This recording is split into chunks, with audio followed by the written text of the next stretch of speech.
the mayor. He goes in and out of their house. So, It's been a video of that. yes, yes. Oh.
Police here in Milford.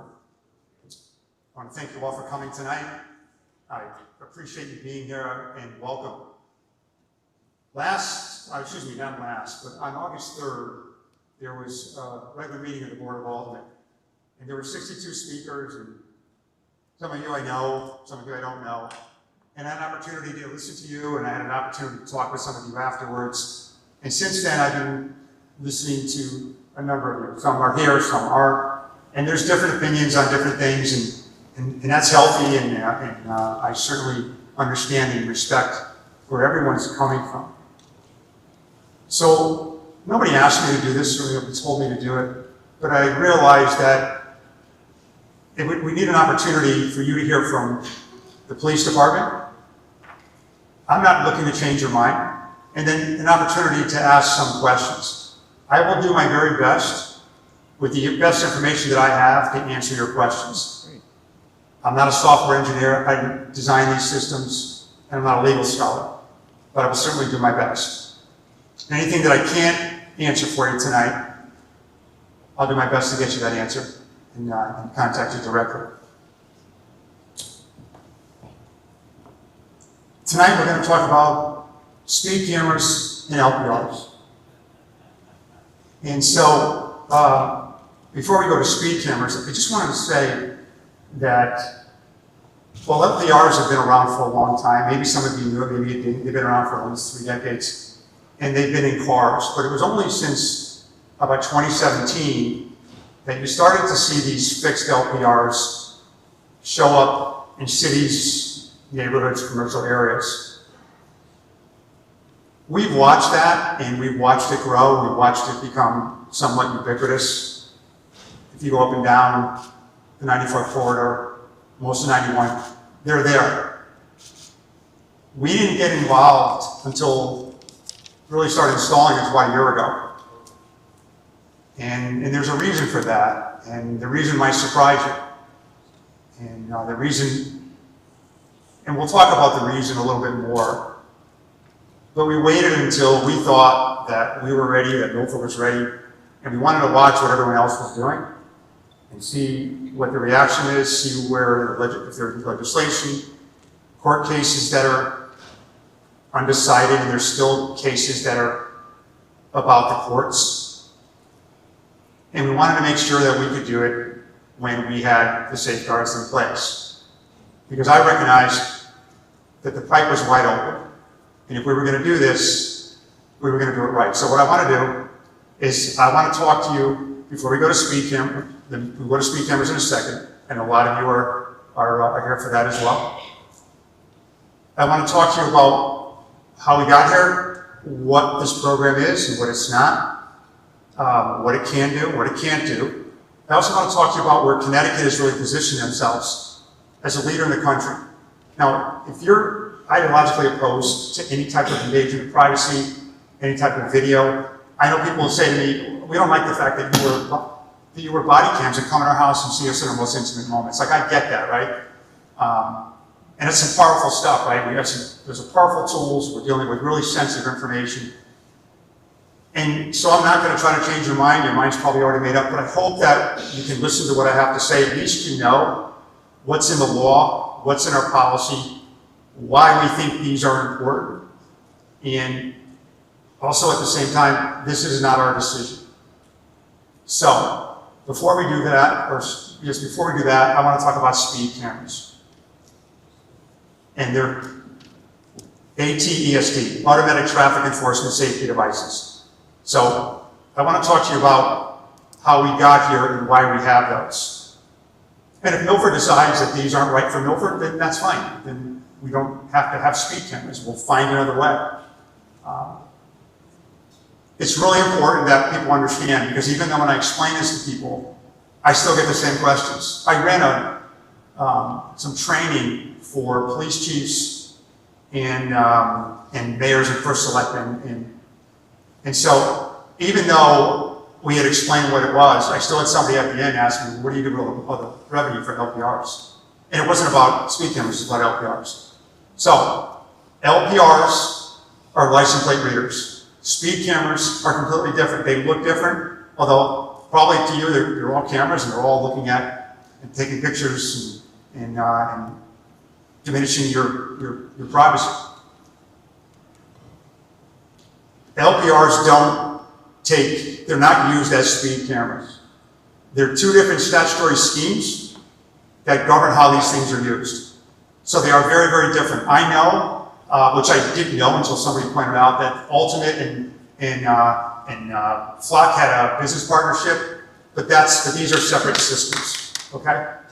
So, and that's okay if you still don't get it. You can always call me tomorrow, or you can see me afterwards and I could try to explain it. And by the way, a lot of you have come in to see me. I've had a lot of emails and calls from aldermen, and I've had a lot of citizens, and Tristan Holler will tell you, I spend more hours returning returning emails to you, and I'll do that for anybody. In fact, I tried to get in touch with a few people, but I think I texted somebody who, I don't know who she thinks I am, but I don't know who she is, but if you're here, I apologize.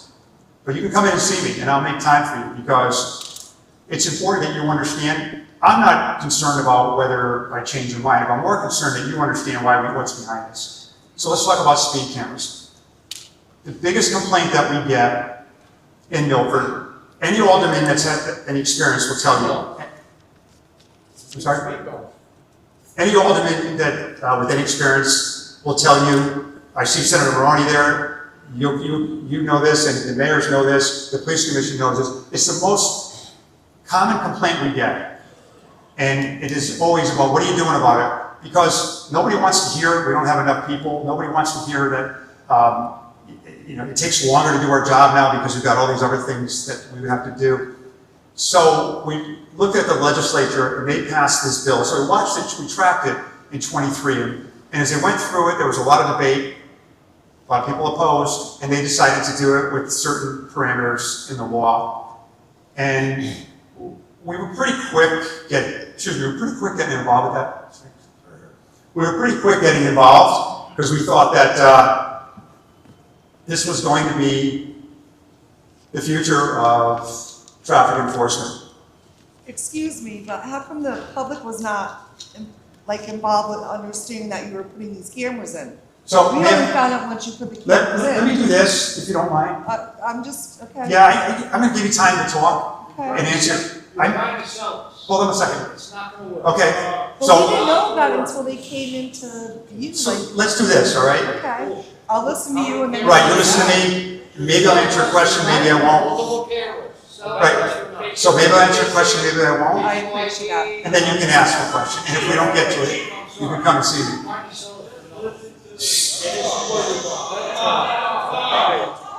I am ready. You don't want them. Offline.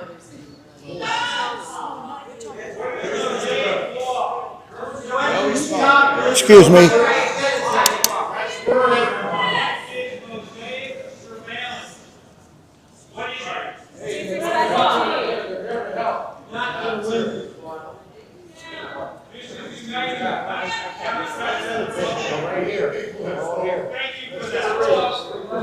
So I'm going to try to speak, and I'm going to, as soon as I'm done, you can have your time. We're only here till 9, so I want to be, again, respectful of your time.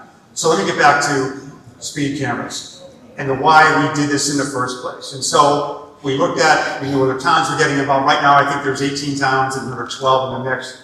But here's why we did it. And so which was interesting about speed cameras is they did something a little bit different in the statutory scheme. And one of the things that they called for was, and they don't normally do this, is a public hearing. And I know sometimes you don't follow the agenda, you don't follow the police commission meeting, you don't follow the Board of Aldermen meeting. I get it, you got other things to do. And then all of a sudden later on, it's like, hey, how did this all happen? So we went and we started in 2024, we started doing a strategic plan. And, a safety plan, a traffic safety plan. And we looked at the legislation and we tried to follow that legislation, or we did follow the legislation. And so we started doing measurements. And we focused on schools, and we do measurements all the time. And so we looked at what speed was. The results are in the study. You can FOIA, or you can even just come look at it. And so we started looking at it, and it required that once we identified areas, the local government would have to then decide whether they wanted to pass an ordinance. So we went in front of the Board of Aldermen. We explained the program to them. We recommended the ordinance. The ordinance passed. And it passed in a bipartisan way. So the next thing to do would be to go back and identify these areas. I'm just giving you what's in the law. What your elected representatives in Hartford decided this is how it needed to be done. But they work for us. They didn't ask us. So, We have a constitutional right. sure. Now, you don't have the authority to pass a law without the people. Sir, I'm going to give you an opportunity to speak, and I'm going to make sure that you're going to be first. I'm going to make sure you're first, and you can be second. Okay. OG, can I be third?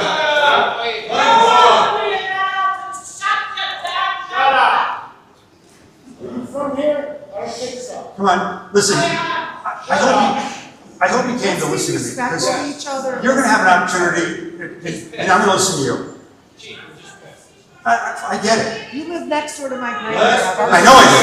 I recognize you. I know I do. 16 cameras on Gulf Street and New Haven Ave. So, again, I'm going to try to get to all that. There's a lot of people here and watching on TV want to hear it. Let's go. Thank you. So, I will. I'll try to go as fast as I can.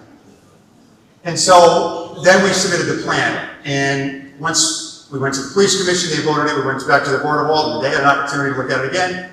It passed in a bipartisan way. And then the next thing we had to do was go to RFP, we picked a vendor. Again, they laid out this really extensive structure. They don't normally do that, but they did in this case. We identified 2 more streets through the public hearing, and that was in front of West Shore at Milford Point, and that was Woodruff Road. And Woodruff Road is probably that Gulf Street and Governor's Ave are in Oxford Road, just Berman Avenue by the school. Those areas are the most common. They have more violations than anybody in place in Milford.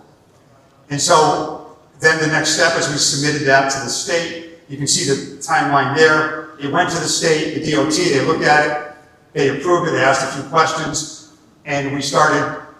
Ultimate was awarded the contract, and then they started installing. It took about a year to install those. And so once we started installing those, the first 30 days was education. And we hit social media, we tried to give you a really strong educational campaign. We put the signs up early. We notified, as the law requires, all of your navigation sites, like Waze and Google Maps, so you'll be notified. And so we did that before, and then once, I think it was June 24th hit, after 30 days of warning periods, we went live. And that's when we started seeing your violations. And just, you can see on the screen up here that this is the... Yeah, I'm sorry, I can't. I'm going to go ahead. Here, I'm going to tell you what it says, okay? So I'm going to tell you what it says. So what happens is the camera that's installed captures, it's triggered by the threshold of speed, or if it's a red light, threshold for red light. Then that image gets screened by the vendor. This is, again, all under the statute. The vendor looks at it and makes sure that it matches, and if it matches, it goes into the police department queue.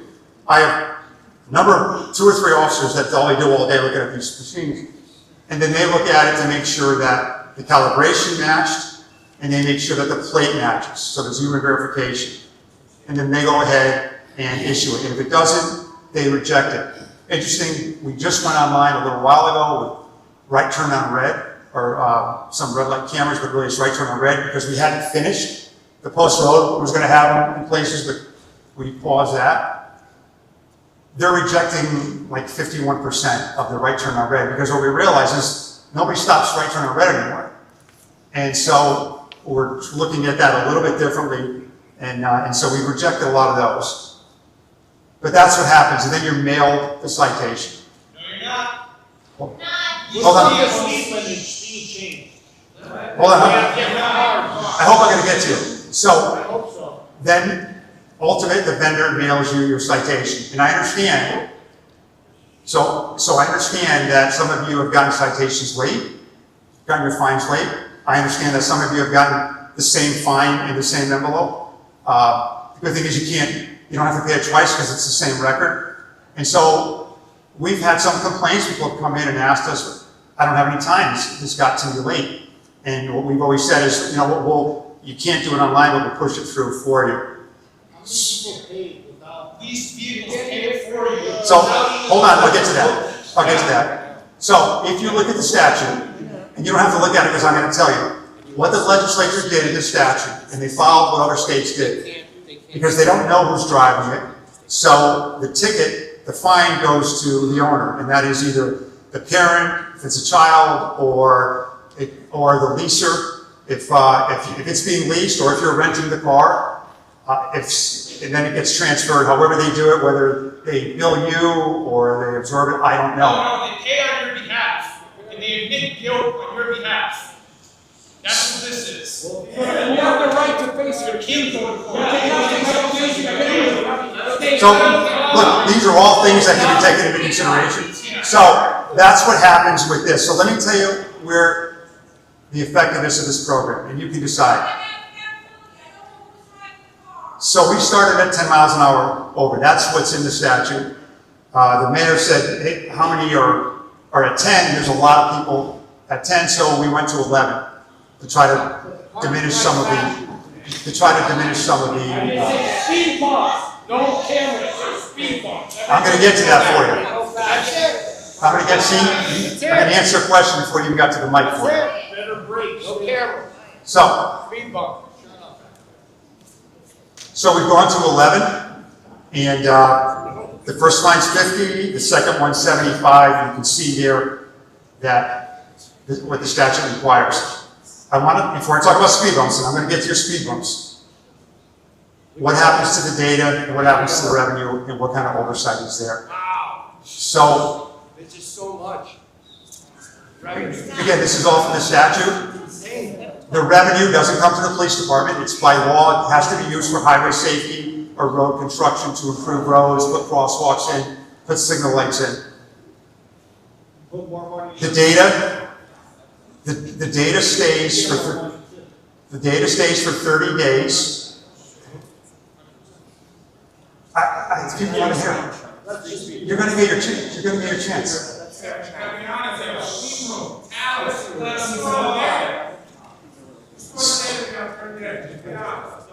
Okay, I don't store the data. So, sir, I'll give you a chance. The vendor's here. They can tell you how they store your data, and when we get to the Q&A, which you will in a little while, as soon as I finish this portion, you can ask them that question. The data is held for 30 days after the violation or after your appeal, right? After you pay it or after you appeal. And they can answer more of these for you. The calibrations are done. I was asked this question on the machines annually, and there's daily calibration that's done within the system. The disclosure limits, your personal information cannot be disclosed. The system, the records are foyable, but your personal information is not. So nobody can look and say, hey, you got a ticket. So let me just kind of give you, let me just kind of give you the contrast of what happens. Let him explain. And probably this would really would kind of push us towards this. Because When you leave these lights and you hear Let him explain. Just give him a chance to explain his plan. Guys, he's a good guy. Just let's hear him out, please. I know him, he's a good guy. Just hear him out for a minute. And then you guys can step in. We can all step in, hear him out. Give him a minute to speak though, guys, please. He's a good man. I when an know. officer gives you a ticket, and we used to give 10,000 a year, we're only down, we're about to like 30% of that. After 2020, after the whole defund the police movement, and somebody had mentioned it, we had trouble getting police officers to take this job, and we saw a real decline in officers applying, we saw a real decline in staff, and we saw a real decline in car stops. But here's what would happen if you got a ticket. They're going to stop you at about 11 over. If it's a school zone, it's going to be less. And you're going to get a ticket that's going to cost a lot more, and it's going to go on your points. It's going to go on your insurance company. Yeah, it does. It's not a factual dispute. That's what'll happen. Now, you got the benefit of a police officer that may give you a warning, and actually, they do give more warnings than they give infractions. And so, I understand you probably want to be stopped by a police officer because you have an opportunity. I mean, I got a letter from a gentleman that said, it was a really nice letter. He said, look, I got 3 or 4 of these. And I'm not saying I wasn't speeding, but I can't afford it. Like, you know, and I don't have, it's not my program, I don't have the ability to say no. But, you know, I always wanted to pay like that, really. And that's something a police officer, you can tell that to. So I understand why you'd rather be stopped by an officer. But let's talk about what the program does do. Because if you're going to get rid of this, know what it does. So, here are the results. This is the results from the first week to the last recorded week. And the reason I put 2 numbers up there is because the threshold changed. So while there's an 86% reduction in events, so in other words, event is a speeding, right? When you factor in the numbers, it's at 78%. When you factor in the fact that we changed the speed, because that changed the numbers. Here's what I can tell you. It actually hasn't, we don't know if the average speed is lower. We just know how many times somebody crashed the threshold. And we only know that because the cameras tell us that. We'd have to do speed measurements to say that overall, does it make people more aware? And then, within the whole city, overall, does it change driving behavior? This is how much the event volume went down. We were hoping, when you see speed cameras across the country, usually you see about 85 to 88% reduction on public roads, local roads, and usually you see about 70 on state roads. State roads tend to be more transient. Local roads, people kind of know what's there. And we're hoping to get around 90, and that was our goal.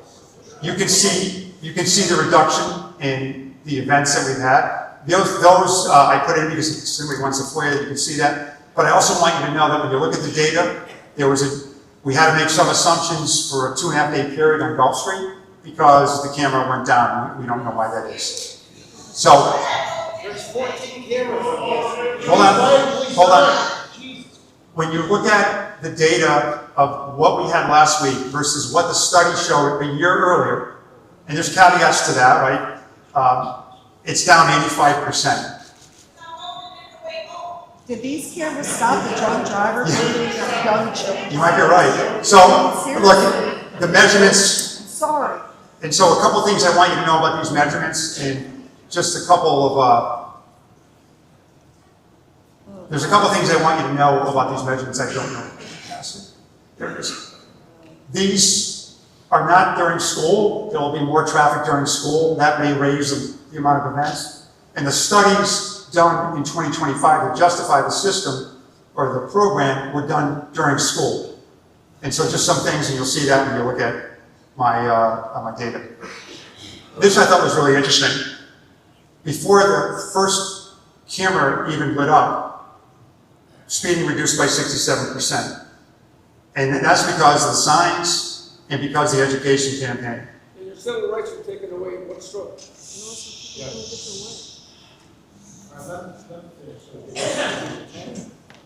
So that's all I have to tell you about speed cameras. I'm going to ask the vendors to come up from Ultimate, the contractors. If I could ask the gentleman from Ultimate to come up and, if you don't mind, answering some questions for us. If the ultimate question is, that's my staff. It seems like a lot of money is being made outside the state with these cameras, and that's what bothers me. What prevented that young child? So you're first, and I'm going to give you 2 questions, all right? I'm so sorry. No, I'm going to give you 2, because you had the 2. Thank you. So that's all I have for speed cameras. It's, we'll find another way to do it. If you don't mind, we won't be as effective. And I told the city, you know, years ago we had a highway safety unit. Who's been around long enough to remember were they red cars? The red cars. We had 8 of them, and they gave us so many tickets that the city decided not to fund them. Because people were pretty upset. But that's what we can do. We can do that. We can go and we can, you know, I'll ask the city for more money.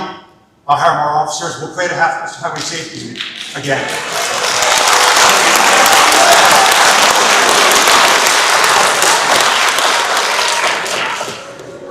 Because we have to impact this, right? It's about people's safety, especially these are school zones. The only difference is that's going to cost you millions of dollars, and that would be a tax. But anyway, so let's kind of move along, and can we make that mic hot, if you don't mind? Yes, please. Turn that mic on.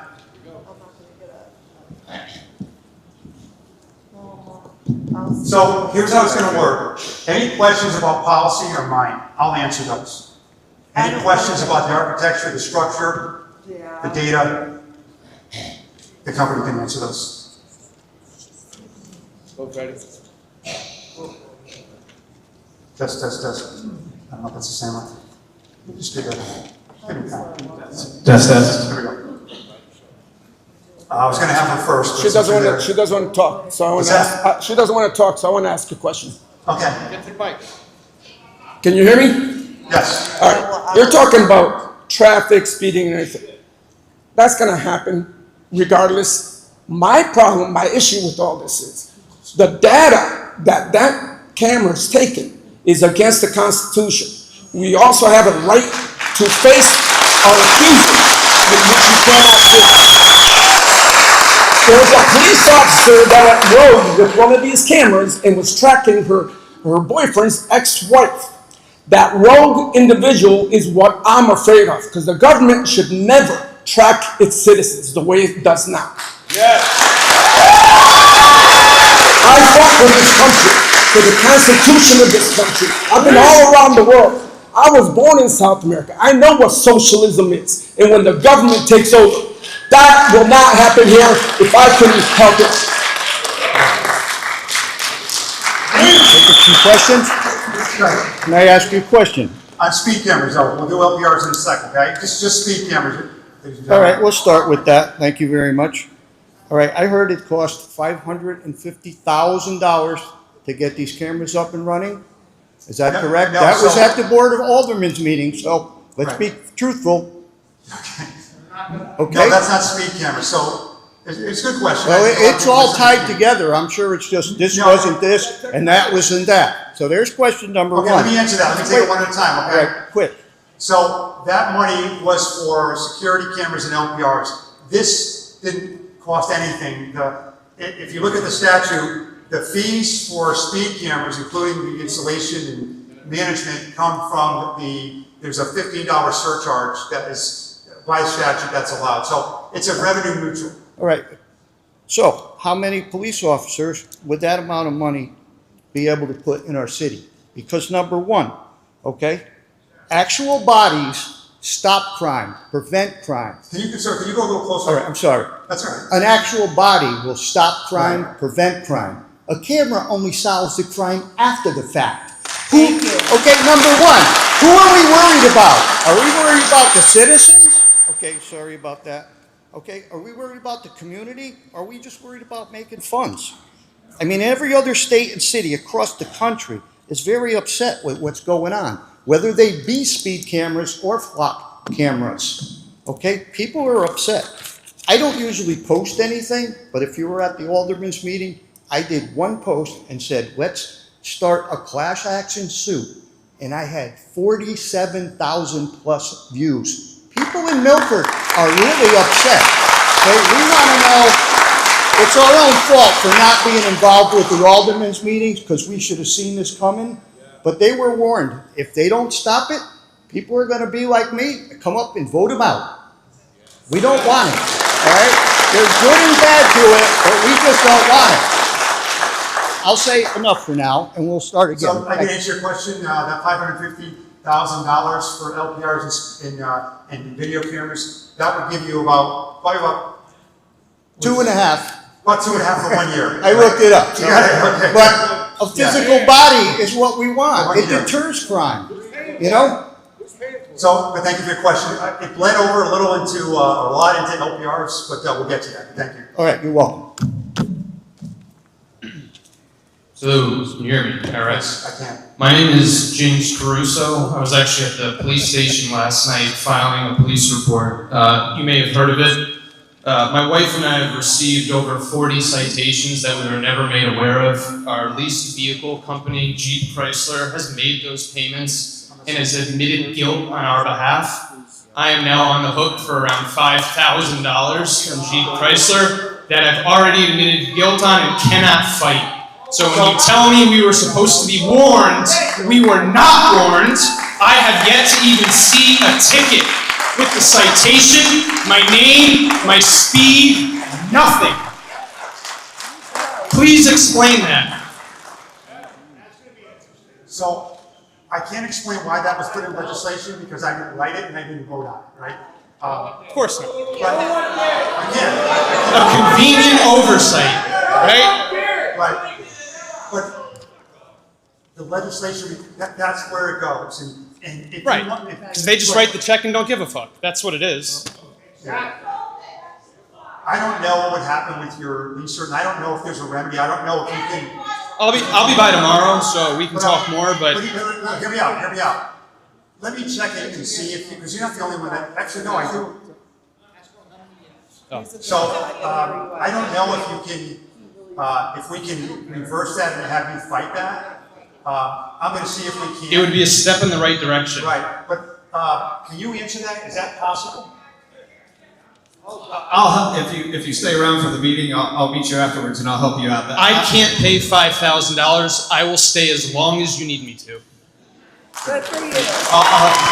Good for you. Thank you.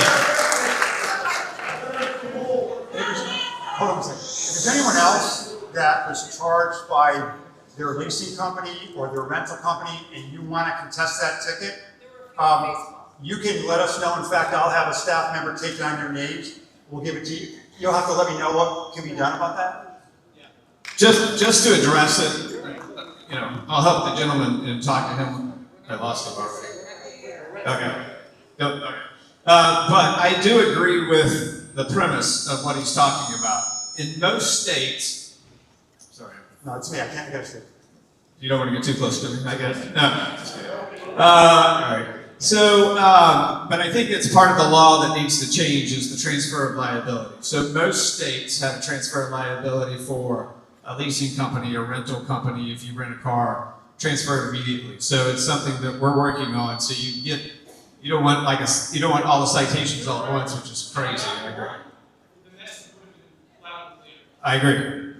Florida showed up in my mailbox after I got that application. I agree. We're working on that as well. It's not us, but certainly working on that, and I'll certainly help you and anyone else who has the issue. Great. So, I'm sorry. Can you introduce yourself, please? If you don't mind, could you introduce yourself to everyone? Would you introduce yourself? Sorry, it's hard to hear behind the speakers. It's my name is Jason Norton. I'm Chief Relationship Officer at Ultimate. I've been in the business for a little over 20 years, and so. No, it's not. Why are you no, policing not us and not the police department? I'm an employee. Oh, ma'am, you gotta come over here. There's no way I can hear you. You gotta come down here. We'll get to you.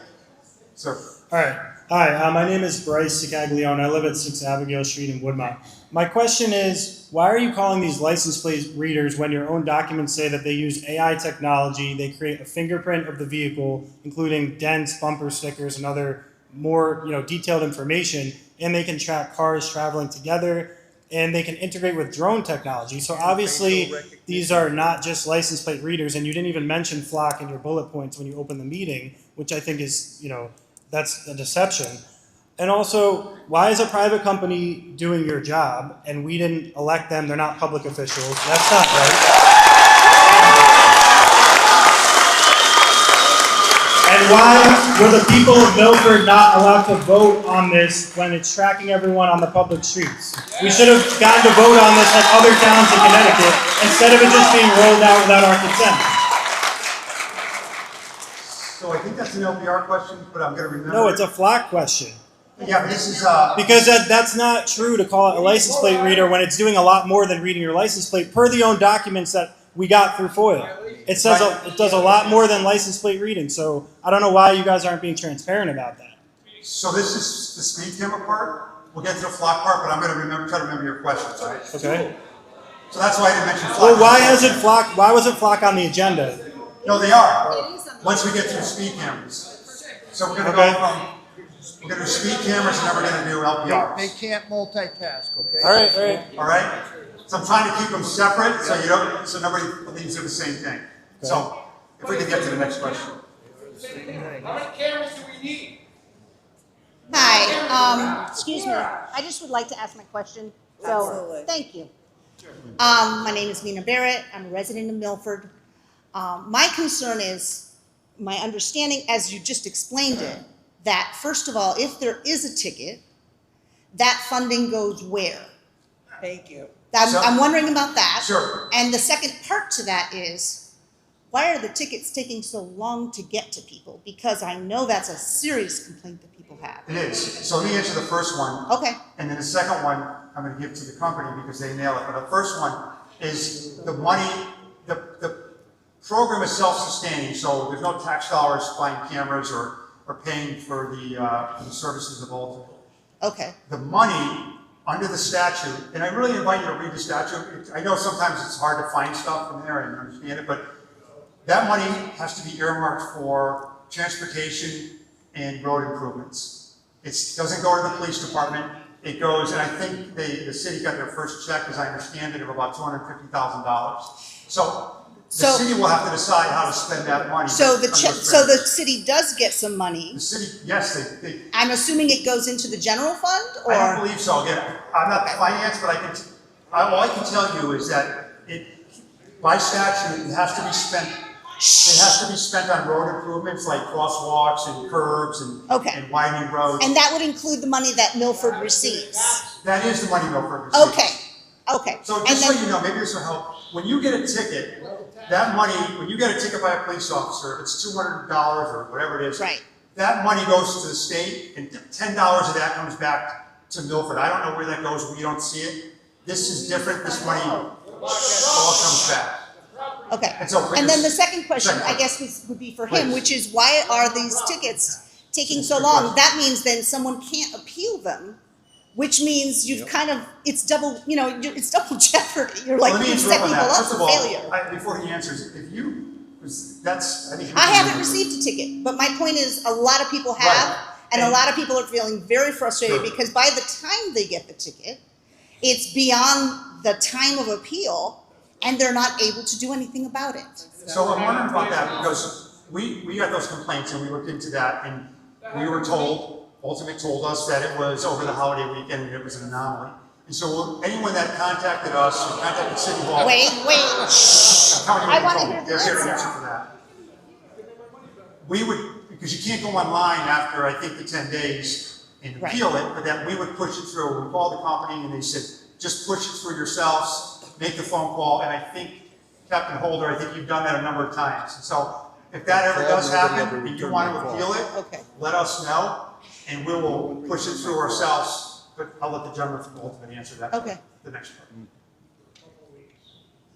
There. Yep. So they started in July, and it was the July 4th weekend. I think the mail has been satisfied and you know, everything's good there. So the way it goes, violation happens, as the chief said, we review, then it goes to the police department. The city has to review it. Only they can Okay. approve a citation. When that goes out, then it has an issue date. So On that. from the time that the city gets it, has that 10 days started already? No, Okay. no. It's based on that, and then I think they've extended it, well, you know, to even 30 days. Okay. And speaking of, you know, the gentleman that had the problem with the lease, that's another thing, if anybody's listening in the legislature, to fix. 10 days, I agree, is too short. Our That's- clients have at least extended to a month, you know, to give everybody The chance to sort of appeal what they have experienced. As you they know? should. Okay. All right. And Thank if you. we can do that, and I don't know the legality, if it violates the statute, but if we can do that and extend it to 30 days, there's no reason, we'll certainly do that. It's so important that everybody has an opportunity to appeal. You're right, just like the gentleman said. And we'll do whatever we can to make sure that happens. So I want to address, and just one second, I want to address the whole speed bump thing, the speed tables and the curb cuts, right? Because of rumble strips. We've been looking at that for many, many years. And I know there's some communities that have rumble strips, and you don't have to wait a while. If you can ask a question, I'm going to put you up front. Does she want to ask a question? No, she wanted to hear. No, okay. So, we've looked at those for years, and we know some communities have done that. So let me just tell you about speed bumps, speed tables, and rumble strips. And this is what the data shows. So, most communities are doing them as a last resort. And most communities did them before this speed camera program was passed by the legislature. So, are you still going to see those in places? Are you going to see those come out and put speed cameras in and place those? But here's why. First of all, let me say this. If you want speed bumps and speed tables and rumble strips, you could probably get those. We can put them all over Milford.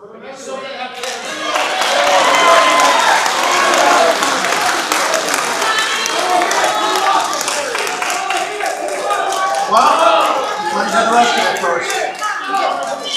You want to hear the rest of it first. Here's how you do it. You come to the police commission and you ask the police commission to take a look at it. We'll take a look at it. If the city decides that those are right for Milford, but here's what you need to know. Here's what you need to know. When you put speed bumps in and speed cameras, speed bumps and speed tables and rumble strips, they will slow you down. But here's the result. It's going to slow up fire trucks, police cars, and ambulances. Hold on. No, that's a real thing. It's a real thing.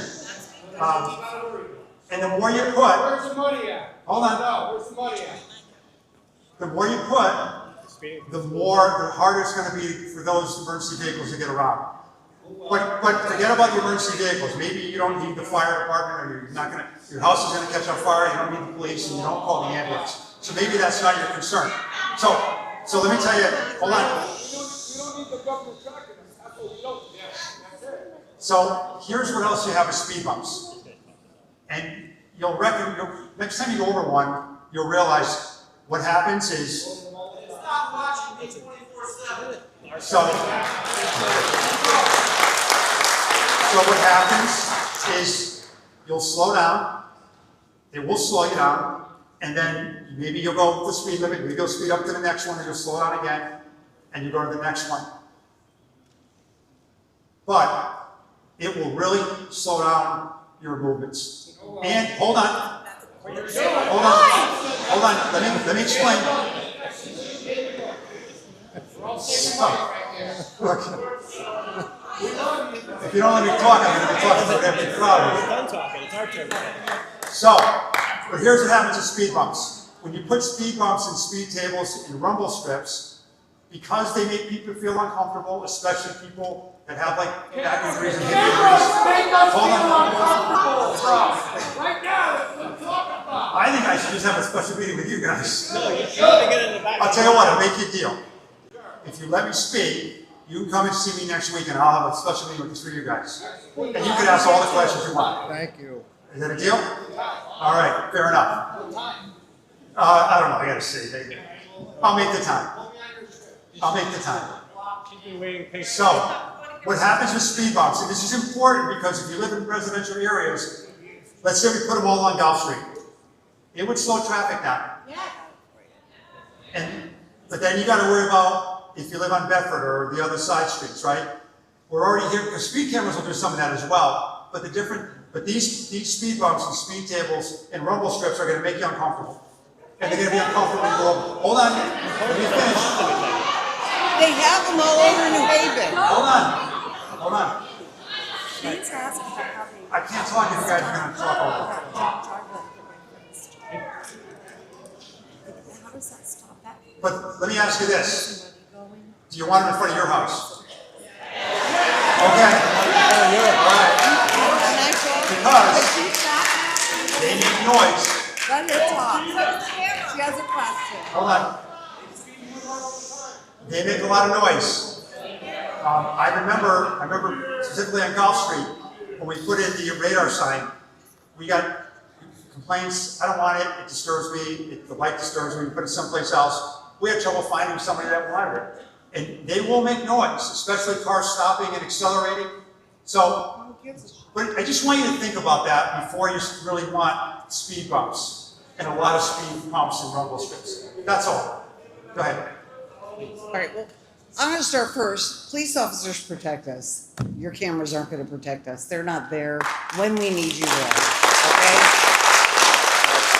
Second off to you, if my due date was September 3rd, my issue date was August 4th, and I filed a complaint to say that I'm not paying for this ticket, am I already past the due date from the question that was previously asked? So I'm fine for that. Can you just put that down for me? Absolutely. Give me 1 minute. Just my battery's dying because you guys keep talking, so I can't. Here you go. All right. Oh, God. Okay, sorry. Sorry. I don't want to know who that is. I don't want to. It's my dad's best friend. How about that? That's it. So, Yeah. one of the things up there said that the tickets get mailed first class. My tickets didn't get mailed first class. What's the calibration period for your cameras?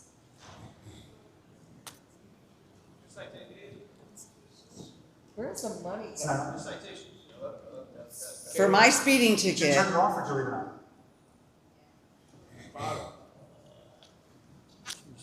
Test. Your citation did get mailed first class. If not, I would be curious. it didn't get, Why I did saved you- the envelope, so I'll show them to you. Why do they come from Maryland and why do I pay We're Pennsylvania? based in Maryland, Okay, but it should come first class. okay, I'll check that out. I forgot your second question. So my second question is the calibration period. How often do they need to be calibrated? Sure. So radars are calibrated on an annual basis, and they're by a third-party calibration, a third-party company, independent. They do it every year, just like every other radar that the police probably use. We also have a daily test before it starts up, and if it fails, the camera will shut down. So you're And saying yearly? those calibration records are part of. If you go online and look at your ticket, which maybe you It's already on have. my ticket. It says February, but my tickets came in July. But if you look under some of the AI things, because nothing's true on the internet, it says they're calibrated every 30 to 60 days. So I wanted to know what you're saying they should be. But the calibration Okay. record's also part of your evidence package that you'll see. So it comes from Maryland, and I pay PA because that's where you're out of both states. My ticket came from Maryland, and I'm paying Pennsylvania if I don't win my case by fighting it. I think they have a Connecticut address, don't they? Nope. No? Nope. Who's making Nope. money for these tickets? So it goes, The ticket came, and I got pictures of it. The ticket came from Maryland, both of them, and both of them get paid to Pennsylvania. so it goes to a lockbox, just like you would, like the, anything you pay online goes to a lockbox if you would pay a check, or I assume that's what you meant, like if you send in a Well, check. so if it's going to Milford, because I got the ticket in Milford, what does Milford gotta pay to get it sent back up here? So now we're spending more money to get our tickets up here? Yeah. I mean, that doesn't make sense. Why wouldn't my money just get sent right to Milford? So it goes, if you're sending in a check, it goes to a lockbox. That In opens. Pennsylvania. Correct. And then somehow Milford gets that from the lockbox. Does somebody drive down there, or do you guys mail? Electronic. I just want to clarify something. It doesn't come to the PD. It No. doesn't go to finance. It, No, it goes to them. They take whatever they. It's made out to Milford. And then it comes to finance. It's made out to Milford, but it goes to Pennsylvania. Yeah, no, yeah, but it doesn't come directly to us. We get it from them. Okay. You have a third party. How much money is your company making off of us? That's what I want to know. Seriously, it's about money and it's disgusting. This is a good town and you're making money off of people that are, I'm so pissed right now. What form of cameras are in our school Oh, system? pissed. To keep cameras in the schools? In the schools, because at our meeting with the aldermen, Right. it was the flock cameras, and if we turn those off, then the cameras would go off in flock. So- We don't put our children on Facebook because we don't want people Yeah, I to be think able to it's a see good idea. them. And if you're gonna put these flock cameras in our schools, now my children can get hacked by the person who actually got up and said, I hacked your system in 5 minutes, which Right. he should never have said, but he did. And they're available for child trafficking. So- Traffic, So- thank you. I'm gonna remember that Thank you question. so much. That's what you All right? need to I won't focus. forget that. The school thing is important. But I want to stay with alternate right now. All right, so both my tickets were the same. You said the first one is $50, the second one's $75. But both my tickets came at $50 with a $16 or $15 service charge. So what really are the tickets? And do you just base them off the speed or how many tickets we get?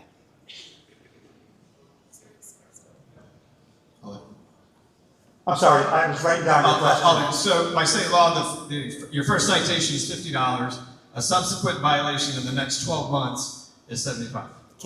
Mine came as 50 with Take it. the extra thing. Well, Fine. I'm fighting them. I'm sorry. Everybody gets 5 tickets, $50 a piece. Everybody pays, right?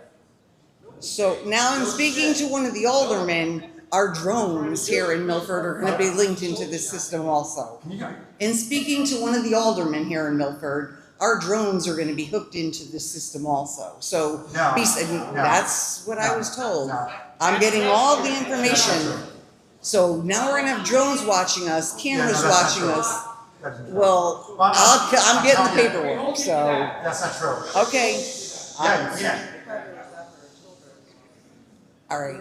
And all I gotta say is, police protect us better than cameras. So we need more police, not more cameras, okay?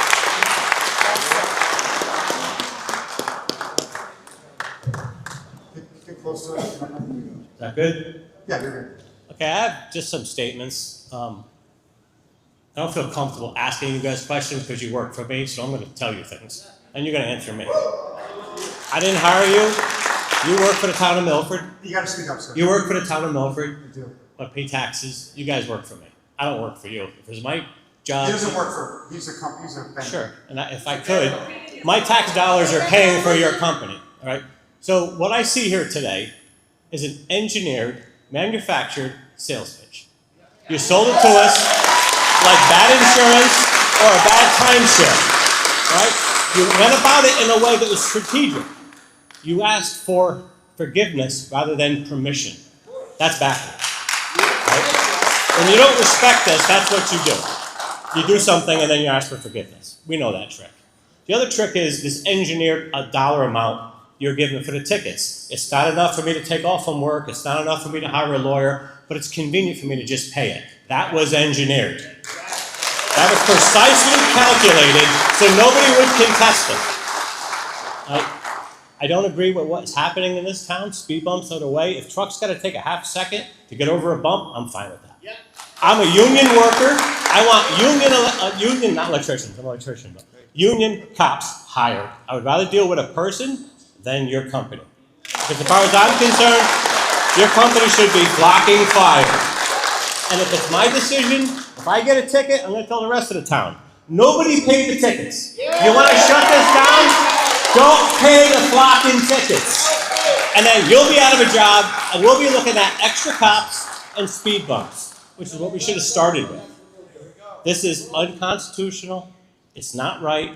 And to give us this marketing speech, you guys got real balls to come up here and do that. You know, it's really insulting me that I have to come here and ask you guys a question. And what I understand also is that the cameras are $3,000 a year that we pay to your company. Is that correct? No, you're confusing the two. Okay. One is LPRs. Okay. These are speed cameras. That's fine. That was my one question.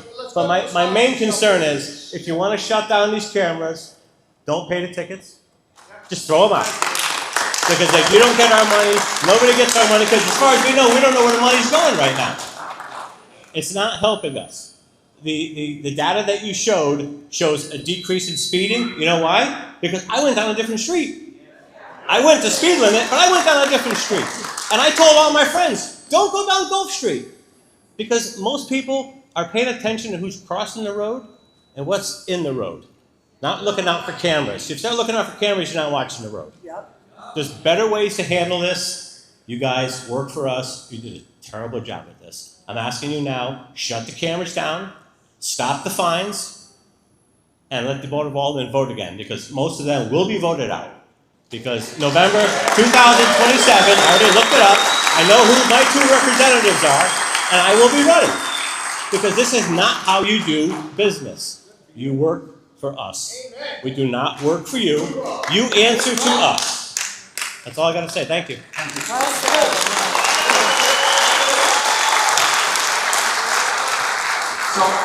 if I could just for a second, I want to just fill in some of the gaps here.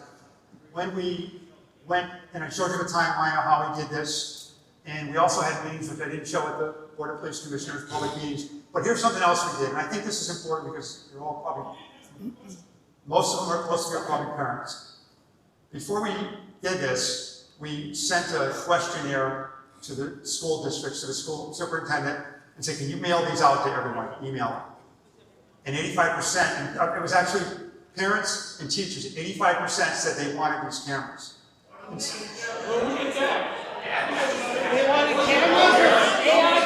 Somebody needs to introduce them to the Bill of Rights. And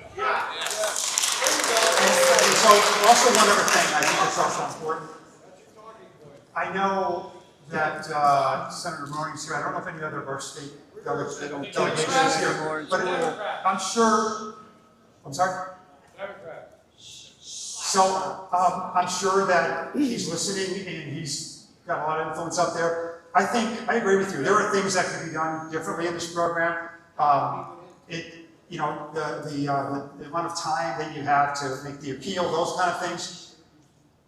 There could be changes to these things, and you can have a voice up at Hartford the same way you have here. Never did. No. When we had a Trump rally, we had 4,000 vehicles for Hartford. It's never televised. It never gave us anything. It never gave us nothing. 4,000 vehicles for a Trump rally. Nothing. Nothing's going to happen. That's your talking points right there. It's bullshit. We don't need this. I'm first going to say that rather than a questionnaire, the moment you put cameras in our city, it should have gone on a referendum, because that's a Fourth Amendment. We're not done.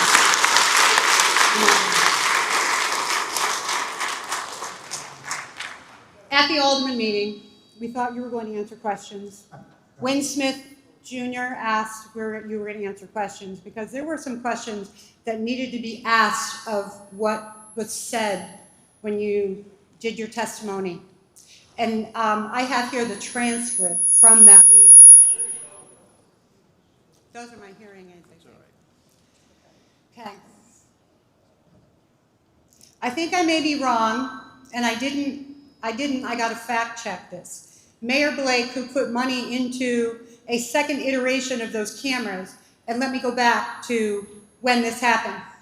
You were on the Board of Aldermen at the time, and I think you were speaking to Mayor Smith. And I promised people at this podium, I think I was at a table, that nobody else would see those cameras but the police department. Mayor, you know.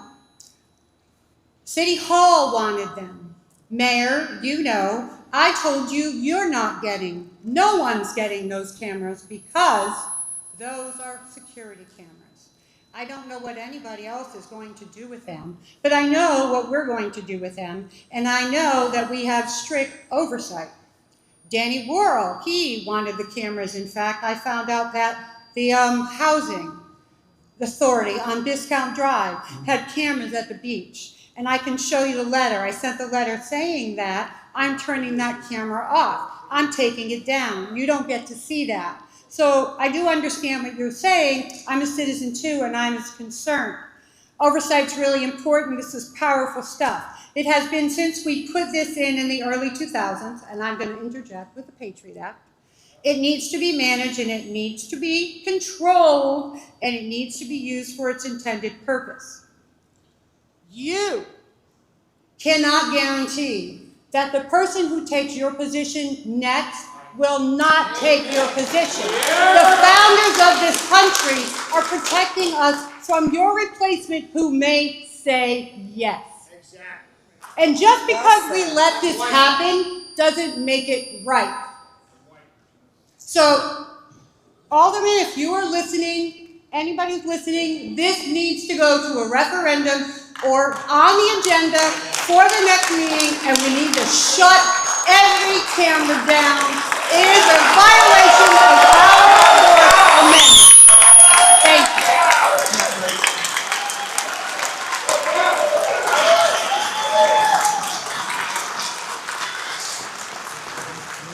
So I know I'm jumping ahead, but I wanted, because a lot of questions are more LPR security cameras. And I understand that. But I understand that, and people have told me that. And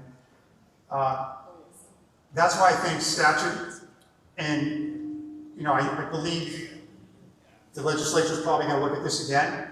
And I think I'm making some recommendations to the proposed council on some more mandatory restrictions, because those things survive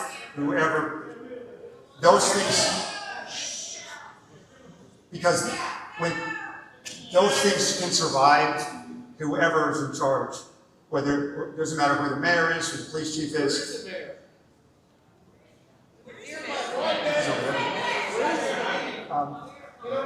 So that's why when we get to the point about regulation and things, again, if you don't want cameras on the wall, none of this is going to change your mind.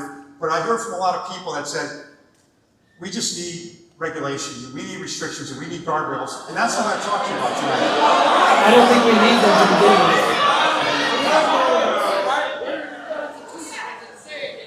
Right. The thing is, I hear from someone, you're not the only ones I hear from. I hear from a lot of people. And I know they're, okay, sure, go ahead.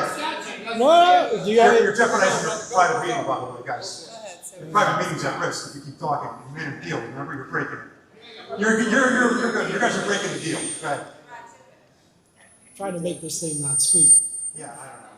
Maybe it's me. If we could, I'm sorry, sir. Yeah. Try to keep it for speed cameras, and then we can get to LPRs so we can move on with the evening. Well, I regret to inform you, it will be about LPRs. Oh, okay. And they're all tied in together. And I think that should be the main part of this agenda, because that is what everybody. I don't know what to tell you. I think that's the main thing that everybody is concerned about. Yeah, it's kind of. I don't think people care about speed cameras. I think people have made that very clear at this point. No, I don't think anybody cares about speed cameras. I think we should just talk about the AI-powered cameras. Yeah, but anyways, you have the mic. Anyway, I was present for the last meeting. I was present for the last public comment. I have something written here this time. I thought about. Hacked into the system? No, I'm not. I thought about asking those of you on stage wearing badges where you and your families live. That would probably be going a bridge too far, despite your apparent interest in our comings and goings about town. During the last public comment, I spoke about my elders, including my grandparents, may they rest in peace, who survived fascism in Italy during World War II. Go ahead if you want to clap. I spoke of the prison that was built around them in early fascist Italy, and the one you are helping to build around us now. What I did not have time to mention was that my great uncle was also a police chief in Italy. He was a black shirt, In other words, he was an avowed fascist and a Mussolini apologist even after the war. He is looking up at us somewhere now as I speak before you. He was a willing collaborator building the prison for the rest of my family, and I wonder if he will follow in his footsteps now, 100 years later, despite having history as our teacher. It is said that history does not repeat itself, but it often rhymes. You may look at me speaking before you and think I'm being hysterical. I'm aware that the word fascism gets thrown around carelessly by others, but I assure you I am not one of these people. I know what it means, and I mean what I say. I'll be forthright, though. I'm an unapologetic critic of the police. I was raised to believe that you are here to protect and serve. But as I've grown older, I've come to realize that really means protecting property and serving powerful interests, instead of protecting the community and serving the people. You may disagree, but you've recently arrested someone for vandalizing these cameras, and I'd only ask, who or what is this in service of? We hate the cameras.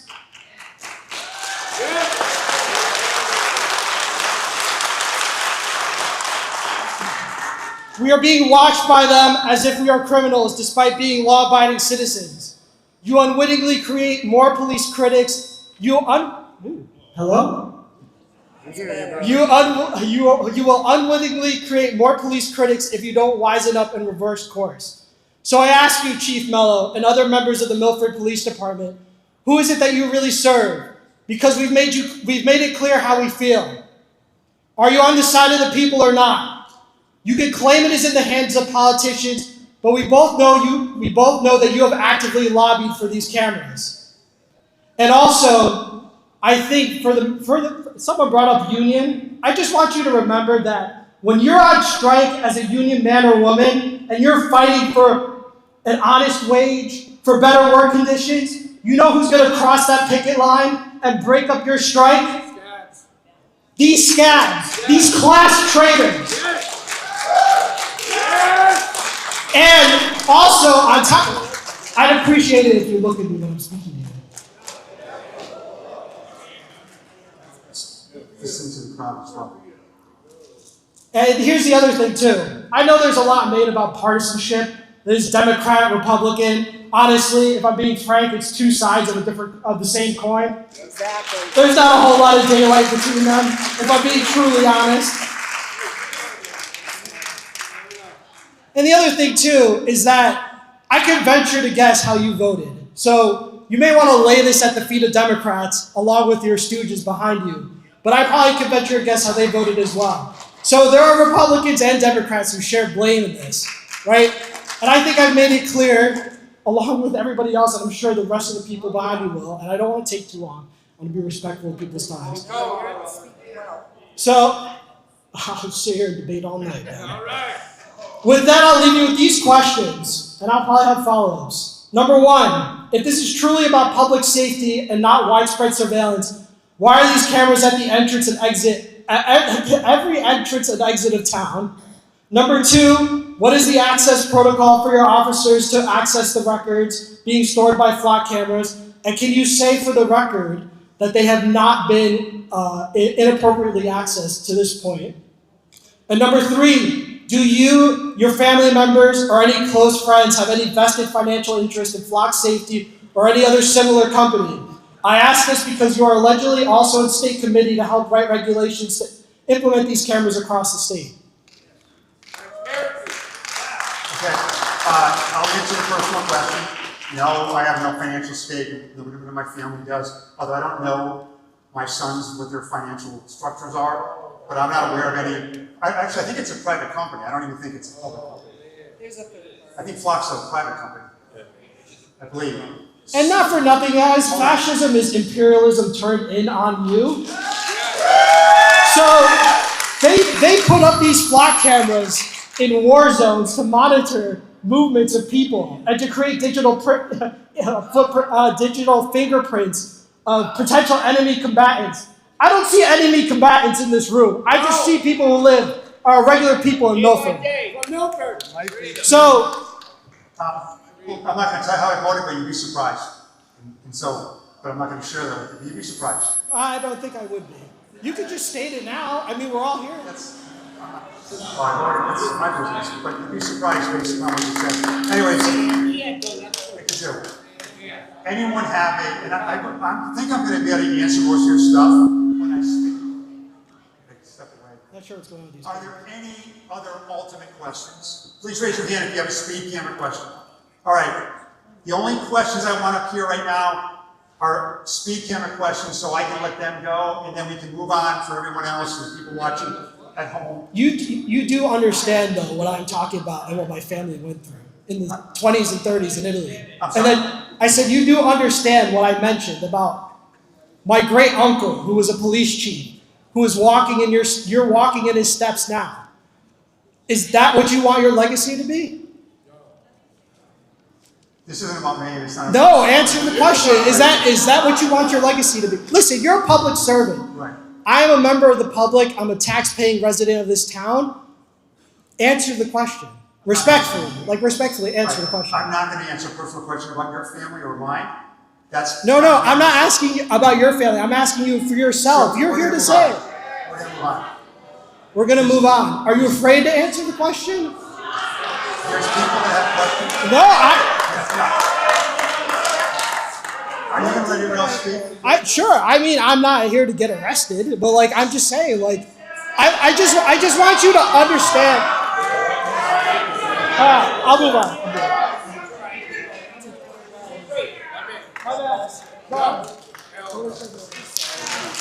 I'm going to let some speed camera folks go ahead of me, but I just ask you to be mindful. We're at 7:15 and we haven't touched the flock portion yet, which I think most people are here about. Sure. Any other speed camera questions? Yes, I do. I'm going to start off with one little quote real quick. Can you step a little closer, sir? Yes. Before I ask a question, I'm going to start off with a little quote.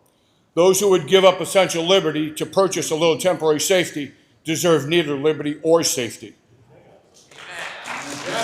You say that these cameras are all about safety. How many people do we have sitting in the office staring at those monitors every day? How many people are in the office, sir? Are you talking about the speed cameras? Yes. We have usually 2, sometimes 3. They're officers that are like normally on light duty or pregnancy leave or something like that. They can't go on the road. Okay. Why is it some days I see officers at construction sites or tree trimming sites, and other days there's no officers? Those are people that could be out there on the roads. What happened to all of our radar setups in all of our cars? Why is it that all the police department cars are now blacked out and less visible than they used to be 50 years ago? This is an undercover operation in order to control the people. It's a violation of our Fourth Amendment rights. You are supporting a police state. I support the rights enumerated under the Constitution and the Bill of Rights for every single person in this room who happens to be your boss. We the people run the city. You are the people that run what we tell you to do. You put this into position and you put this into our city because you were pushing it for years. I have that on reliable information. Let me ask you another question. How long before you retired a number of years ago? How long have you been a police chief since then? 20 plus years, right? So for 20 years, you've been violating your oath of office. I'm a military veteran. I take an oath of enlistment to protect and defend the Constitution against all enemies, foreign or domestic. You right now are the domestic enemy of this city. You took the same oath. Every officer behind you took it. Every alderman, every city and state official have taken the same oath of office. Honor that. We have told you our feelings. All these little data points don't mean diddly squat to us. We want everything out of our city, get out of the police state, put community policing back into the communities. Put a cop downtown. Engage with your community with police officers. You're being reactive, not proactive. You are doing nothing but acting after the fact that the crime is committed. Put your community, your officers in the community. Interact with the people. Make the people feel safer because they know their officers are here to help and to serve. not to hunt us down because the camera said you went 8 miles an hour over the speed limit or whatever the threshold is. It's time for you to resign.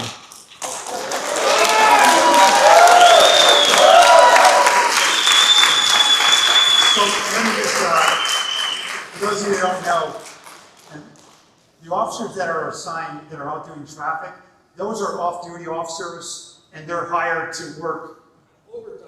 Right, by the vendor, not by the city. The vendor pays them, so it's two different kind of buckets. Please, sir. Who's paying the overtime officers out there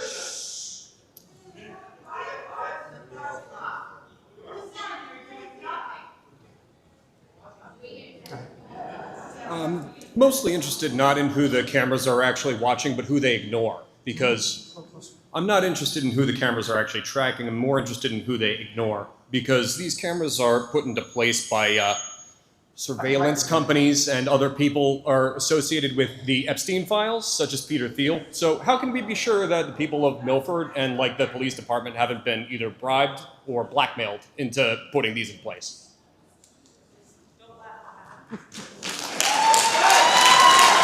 I'm afraid you can't answer that. These are pedophile cameras, people. They're watching your children at the beach. Yes. How can we be sure that these cameras aren't being used to kidnap people? How can we be sure that the elected officials, like at people at Yale who we knew are associated with Jeffrey Epstein, don't have involvement here? How can we be sure that nationwide this kind of thing isn't happening on a massive scale that we know for a fact has been happening? So I really want to know who they ignore rather than who they actually track. So that's it. Thank you, sir. Sir, do you have a question on the speed cameras? I do.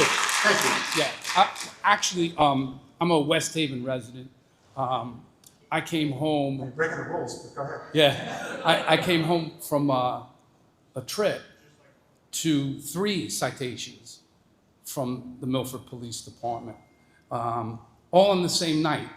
And I noticed it was 9:30 at night, and I would have been asleep. So I didn't do it, but I got the 3 $65 tickets, okay? Seemingly one block after another, and then one apparently on the ride home at 11 o'clock at night. So I called. I received the summonses on the 14th, I think, of August. I called on the 15th, which would have been 9 days before. I called. Yeah. I left a callback number. I never received a call back. So I went to the website that evening, and there's no website. Yep, you can't dispute it. I can't dispute it. 3 tickets in a row. I'll make sure that happens for you. Okay, I appreciate that. I didn't do it. If after the first ticket at the 9:30 or whatever it was, I'm sure whoever was driving that car would have said, I got to slow down or I got to go home. No one was afforded that opportunity, where you might have been afforded that opportunity with a police officer. And the police officer is not going to stop, within blocks of each other. It's not fair, and it's incredibly frustrating. And the money is set to, I've heard it, just pay the fine. Because you're going to want to re-register your car. You don't want to do the fight. You don't want to take the time. But you know what? It just doesn't seem fair. I understand. Yeah. This That's doesn't all. affect your registration like a speeding ticket would. What happens if I don't pay the ticket? I'm sorry? If I don't pay the ticket? It's a civil charge. It's not anything the police department is involved with. It's a court. collection, sir. Oh. It's a collection. It's not, you're not going to get arrested or charged. Right. So it's really it's really made to just pay it. To me it's offensive, not $200, but it's not offensive to everybody else, I guess. They just figure we'll pay it. It's $65, no big deal. So that to me is the frustration. I understand. I hear you. So I just wanted to voice that. Thank you. So thank you for your time. Thank you. Good evening, Chief Mello. Thank you for the contract I received from the Freedom of Information Act. I received that today. I looked it over, and my complaint here is on these speed cameras. Section 4 of the contract states, and I'm reading the language, Ultimate is authorized to charge a $15 payment process fee to the violator, not to the city. To the violator. Ultimate collects that $15 directly from every Milford resident who pays a citation electronically. The more citations that are issued, the more money Ultimate receives directly from our residents. Connecticut, General Statute Section 14307CB states that a vendor's fee may not be contingent on the number of citations issued or fines paid. I'm asking tonight whether this fee structure complies with that law. I don't believe it does. Hear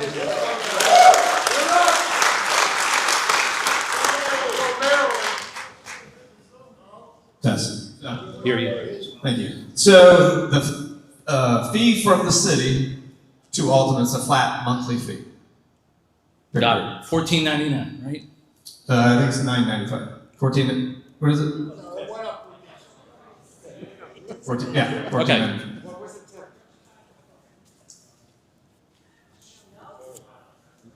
So from the city is a flat fee per month. It's not Understand. based on the citations. And that if it's is one, legal. or if it's a million. Correct, and that's legal. That's legal. What I'm saying is the $15 fee is not legal. It's in the state legislation. It's state authorized. It's violating the state statute. It's in the state law. Okay, well, we're not going to argue the legal here. Here's my next question. Section 8 of the contract gives ultimate control. It gives you control of the lockbox account, the bank account where, and I quote, every fine payment from every Milford resident is deposited. Ultimate takes its fee first. The city receives what remains on the first Friday of each month. A private Maryland corporation controls Milford's public fine revenue.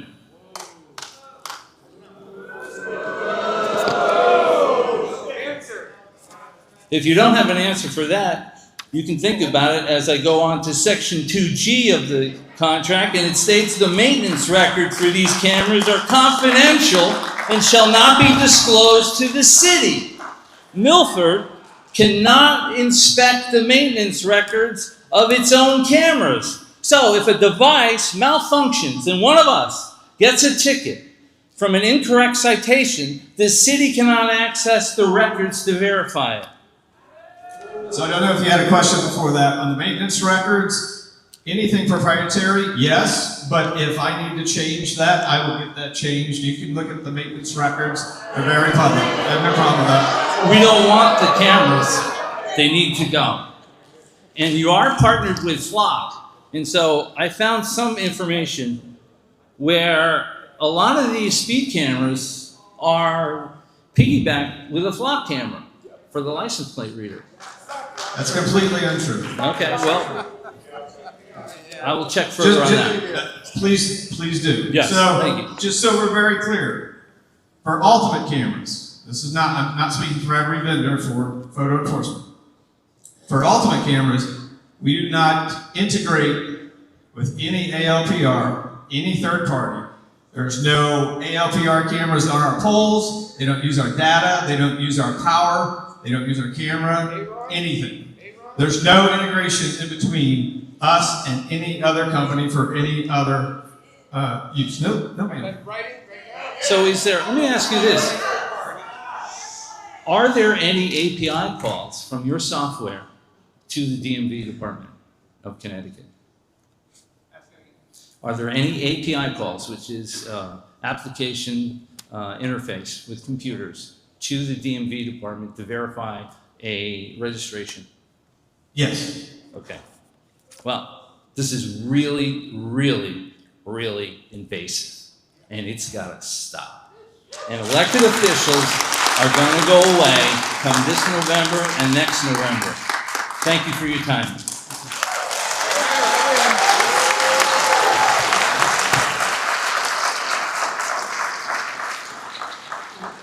Sarah Bromley, Milford. Can you hear this? She'll move that for you. Don't do it, yeah, just, thank you. All right, thanks, yeah. All right, actually, I think what's happening here is a true erosion of trust.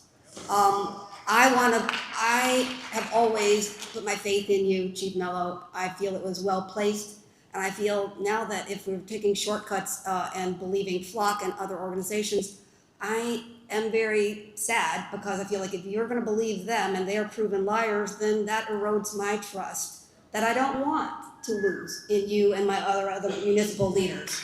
So if now I'm in the position where if a person from a company that makes a profit off of all of this says it's not linked, why should I believe them? Now that wasn't what the speed camera question I had. Last year, and I'm in a minority here, I bet, because I've been an early childhood teacher for 40 years plus. And last year I spoke in support of the speed cameras in front of schools. I think, and I'm actually okay with the red light cameras. Again, don't beat up on me here. Because I do think that they could be linked to safety, better safety. However, I'm wondering why do only 4 schools have the speed cameras right now? Will all of them have them should we decide that that's okay for schools? Good question. So when we did the study and we looked at schools, it was based upon the data. And we looked at schools that were having the biggest events of violations, the most violations. And we didn't even look at Woodmont Road, we didn't look at any other roads, we didn't look even at West Shore, Woodruff Road. And so at the public meeting, we were asked kind of the same thing, and we still get it. I hear a lot, why don't we get it? Like, why can't we have it? We want them here. And so I tell people the same thing. The program is here for 3 years. In 3 years, if it doesn't get renewed, we have to resubmit. If we resubmit and Milford decides that this works, and we get like a 90% and these incidents go down, we'll look at other areas. But we looked at the counts, the data on the violations, so. Okay, because I think a compromise could be found. I mean, if 84% almost of the school population was in support of them, I think that there's merit in the schools only. Another question is, so the program you described back in March, it requires adequate signage, and I already mentioned this to you. So it requires that people are warned with advance notice of the speed cameras, like visible signage. But so far, if I put Waze on, it will tell me that there are cameras ahead, but then I look and well, where? I don't see any signs. So I feel that until that signage is up, that these tickets should be waived because we haven't been warned sufficiently that they are there. So I'm sorry, are you saying that there's places where there's speed cameras and no signs? It's either red light cameras or speed cameras. Waze is saying, and I have screenshots of them, I'm sure other people do, and I'm like, wait a minute, why does Waze know and there are no signs? So that doesn't feel fair, and it's not part of the program's requirements. I'm sorry, I was going to get this straight. Yeah. You're seeing, Waze is telling you there's a camera and there's no sign or there's no camera. That is correct. I have at least 4 of those examples. So is it on the Post Road? There's several I have to look. One is, help me out. That's like Cedarhurst by the mall. Right, I can answer that question for you. When you look at the plan that was approved, the red light at Cedarhurst was part of it. The red light at Orange Ave and in North Street, in the Post Road, and those are red light cameras. They were supposed to be on Route 1. And there's a speed camera that's supposed to be going in front of the mall. Because people, especially up and out of towners, I hear people all the time say, hey, stop at a red light, and then somebody goes behind you because you have to look both ways. And so what happened is when Governor Lamont and I believe Senator Maroney and Senator Dove and then the mayor asked that we pause those, we were days away from installing those, but we put a pause on those. So the state thinks that those are there because we were approved.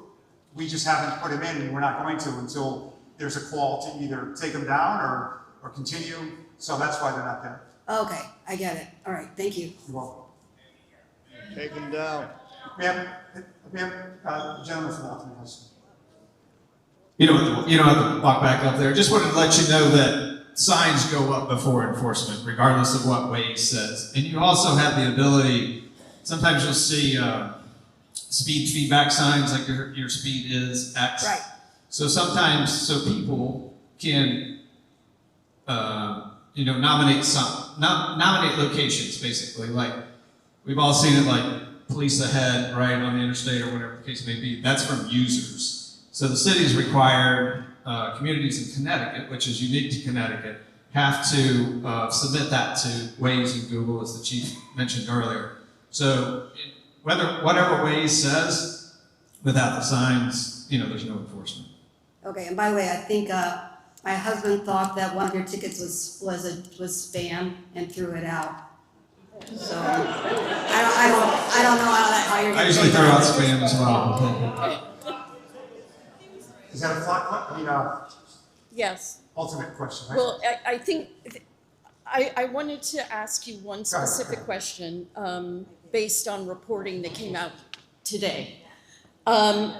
Does Milford Police have a written auditing policy for its officers who are querying the system? It does, and I'm going to talk about that, all right? So I'm going to get to your question. Okay. And I think, and I know we want to get into LPRs, what you're going to find is the state law says audits have to be done every quarter, post policy. We put in 30 days, and Milford is 1 week. But we'll talk about that. Thank you. Okay, but I just want to, reporting came out from Wired today. Wired magazine. Yeah. It says, video surveillance giant Flock Safety has told the public for years that its technology cannot recognize, identify, or track individuals. It has now built a system that does both, an artificial intelligence tool for police that can identify drivers and track vehicles by their patterns of movement alone. And then it talks about the tool, it has movements of drivers in more than 6,000 community. The tool can pick out potential witnesses by how often their cars pass through a neighborhood or surface a driver's associates from the cameras they pass together. Because this system also reaches police case files, 9/11 dispatch logs, and commercial identity records, those plates can be turned into names, home addresses, and relatives. It can also search for people in an area drawn on a map based on nothing more than a physical description. The software, originally called Night Shift and more recently renamed OS Investigate, ships with 69 pre-written prompts that officers can select, review, or edit, and then submit to the AI. And this is very disturbing, particularly given that one of the major investors in Flock, Peter Thiel, also owns Palantir, which is a major surveillance operation. So I hope by, this is reporting in national press. These aren't crank theories. And so what I struggle to understand, as a citizen is how you can justify this. So let me first answer your question. We don't have Flock Investigate. I'm not sure what that is, but we don't have that. I'll talk about what the LPRs can do, what the video cameras can do, and what AI does, and how AI is used to be able to search. Well, they're trialing that, and my concern is, they're trialing it with certain police departments, but my concern as a resident of Milford is, where does it stop? Because once they have this, obviously, it's likely that police are going to use it. So how can we be guaranteed that, this is the end of this surveillance? Sure. I'm going to hopefully get to all that, but thank you for your question. Are there any more ultimate questions? Yeah, okay, thank you. Hi, I'm a citizen of Milford. I don't want to take a lot of time. Can I ask you to speak a little closer? Sorry, hi. Is that better? Hi, sorry. I just want to know, the recent release from Government Lamont calls for review of safety cameras and automated license plate reader technology. and is calling on the Connecticut police officers and training council to conduct a review of the increased use of safety cameras by municipalities across the state, saying that many of the state's residents, us included, are justifiably concerned. And if that's the case, and this is the second or third time we've come to address you, why can't the city of Milford just say, oh, we'll put this on hold and look into it? That's all my question. Yeah, I can answer that. So, on the red light cameras, excuse me, speed cameras, you're right. I've heard this is probably the 6th public session I've been involved with speed cameras. One larger one, other smaller ones, some funny ones, some ordinance ones. The 3 times that we spoke about LPRs, there was no one there. You can see the video. There's like no one there. So we have paused it because they have called on it. I think you'll see. I know you'll see some additional guidelines coming out for post because there's some other things that are kind of in the works.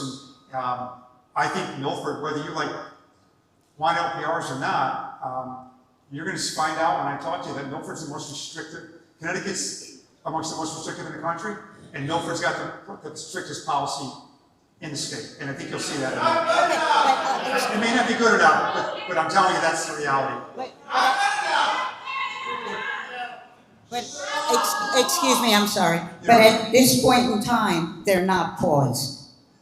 Yes or no? No, I think let me just correct you. What Governor Lamont said, and what Senator Maroney and Senator Duff said, and what Mayor Smith said is to pause all new installations. When you read that document, and that's what we did.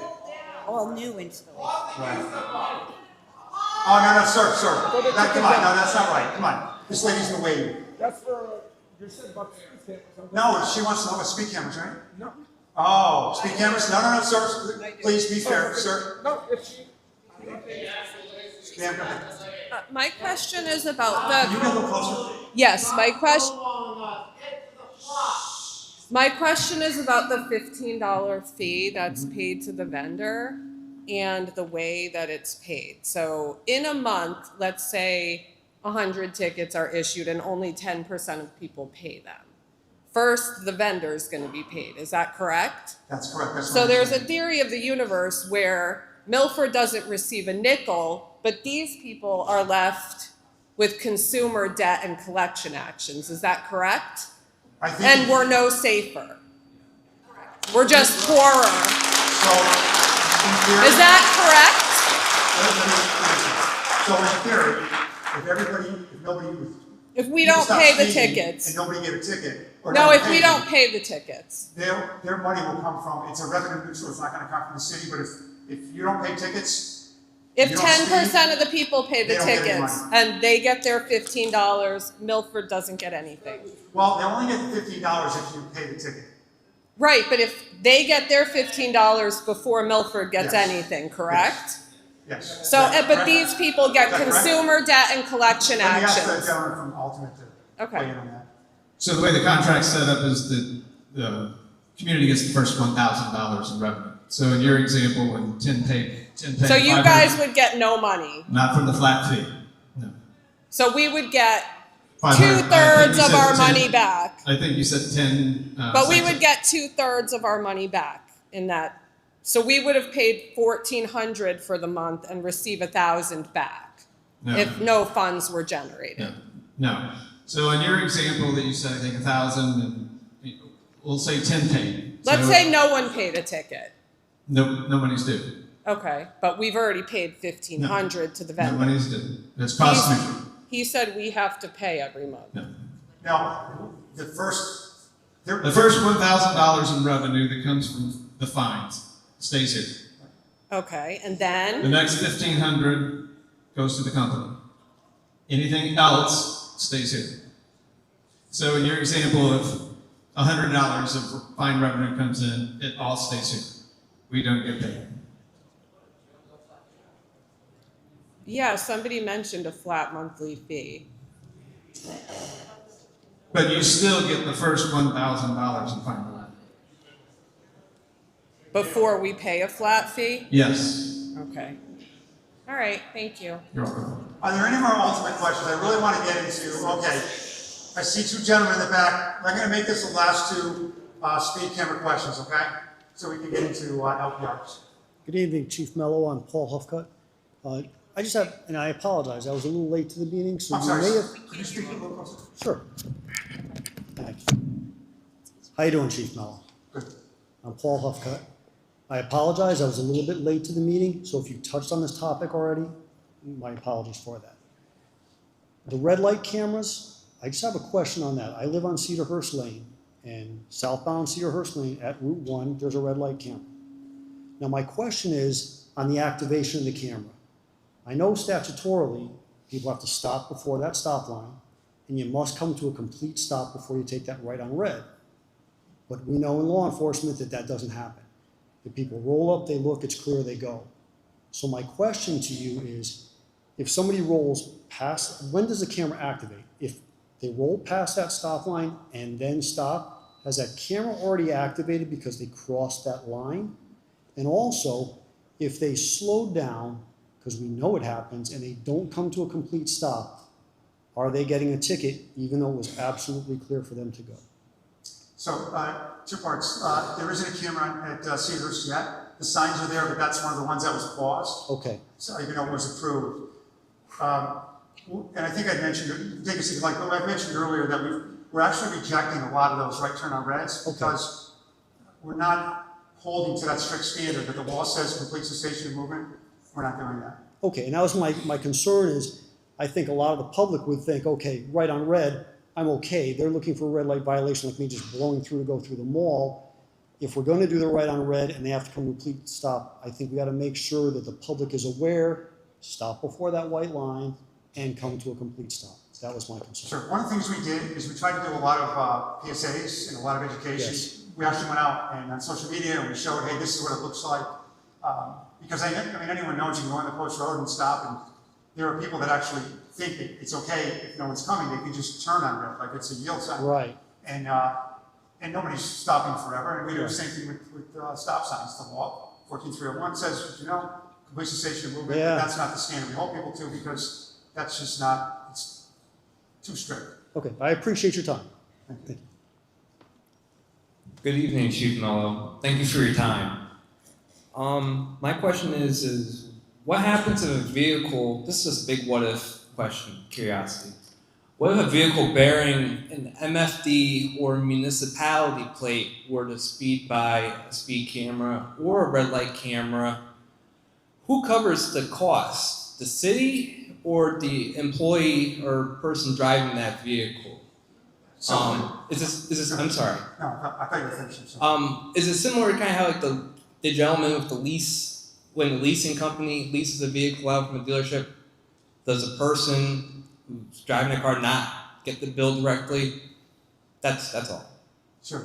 So it is the same thing. The city has a policy that if you're driving a city car and you get a ticket or a fine, that they'll send it to you, or actually I think they said that they'll pay it. Is that correct? They'll pay it? Is John Burton here? He's not. I think they'll pay and then they charge you. But I think what I've seen already is the ticket is who's driving this car, and the ticket gets sent over to the officer. And that's for any city, right? But I want you to know, and get ready for this, police cars and fire trucks aren't getting tickets. And the reason being is because they often have to exceed the speed limit. And so the way I don't know what the fire department does, but in PD, we have thresholds on our dash cams that tell us how fast people are going, and we'll deal with it that way. But every other city vehicle, unless you're an ambulance, that's what'll happen. Goes to the city, and they find out who owns it or who's driving it, and the fine goes down to them. Thank you for the question. Thank you for your time. Thank you. Are we all done with ultimate questions? Yeah, she has an ultimate question. Hi, Chief Mello. Thank you for being here and doing this and listening to us. My question is for the ultimate rep. I'm sorry, I forgot your name. Jason, thanks for being here. Earlier you said that Ultimate does not incorporate any flock technology and does not have a partnership with flock. Is that correct?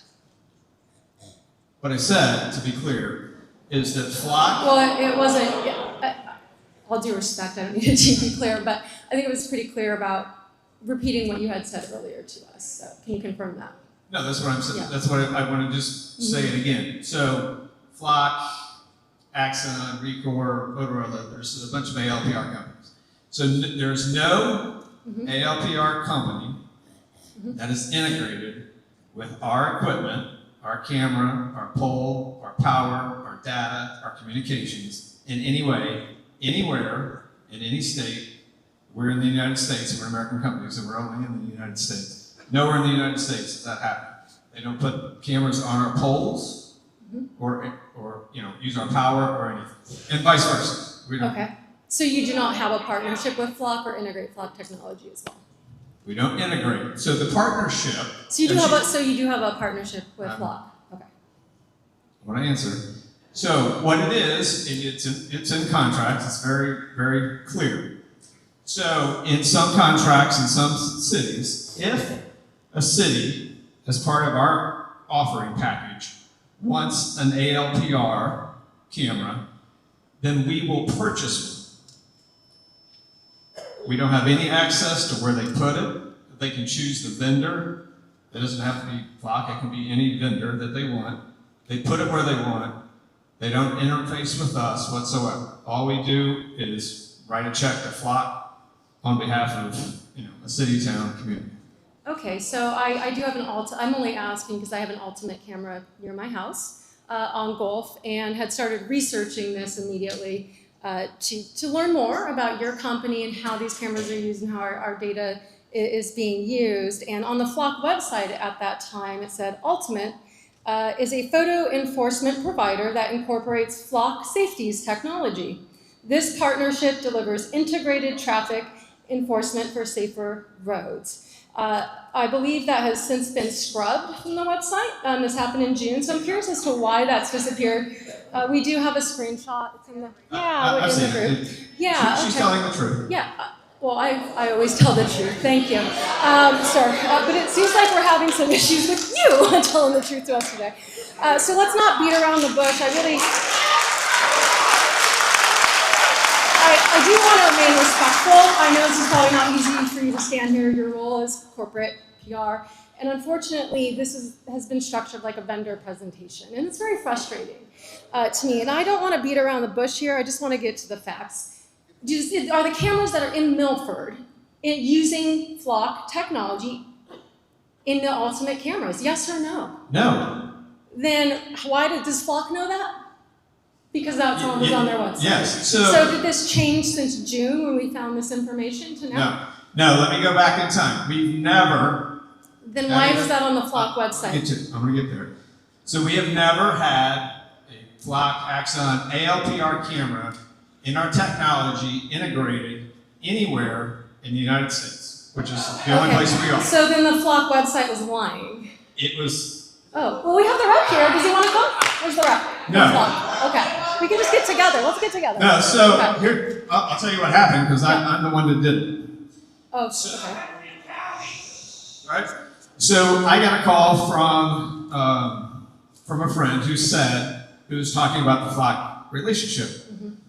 And he said, Google it. Google, does Flock have a relationship with Ultimate? It's like, okay, so I Googled it myself. And it said, yes, it said many of the things you just said. And I'm like, where is that coming from? So if you Google something, the first thing that comes up is like AI overview.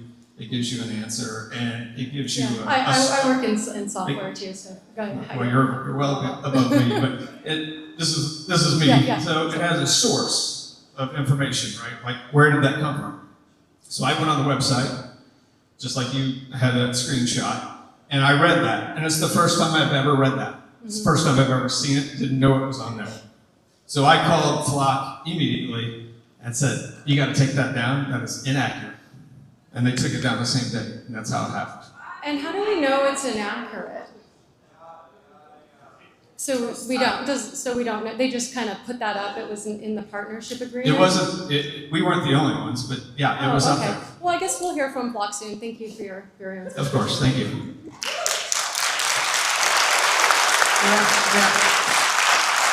I want to get some information out on LPRs. There's a lot to get out about the law and the policy. I'm going to do that, and then you'll have an opportunity. So we're not going to take any more ultimate questions, and then you'll have an opportunity to answer a question, all right? I may answer it during my presentation. I know, you look disappointed. Go ahead. No, give me a question. You've been standing. I just gotta get, I mean, this could apply to both speed cameras and okay. the LPR. So, you know, just from a couple examples from California and LA, misreading license plates, can't read number of certain characters properly and intertwining it. How are you going to remedy that if you're getting the wrong cars or persons and Sure. accusing them? If you listen to me, I'm going to be able to answer that for you. So thank you for the question.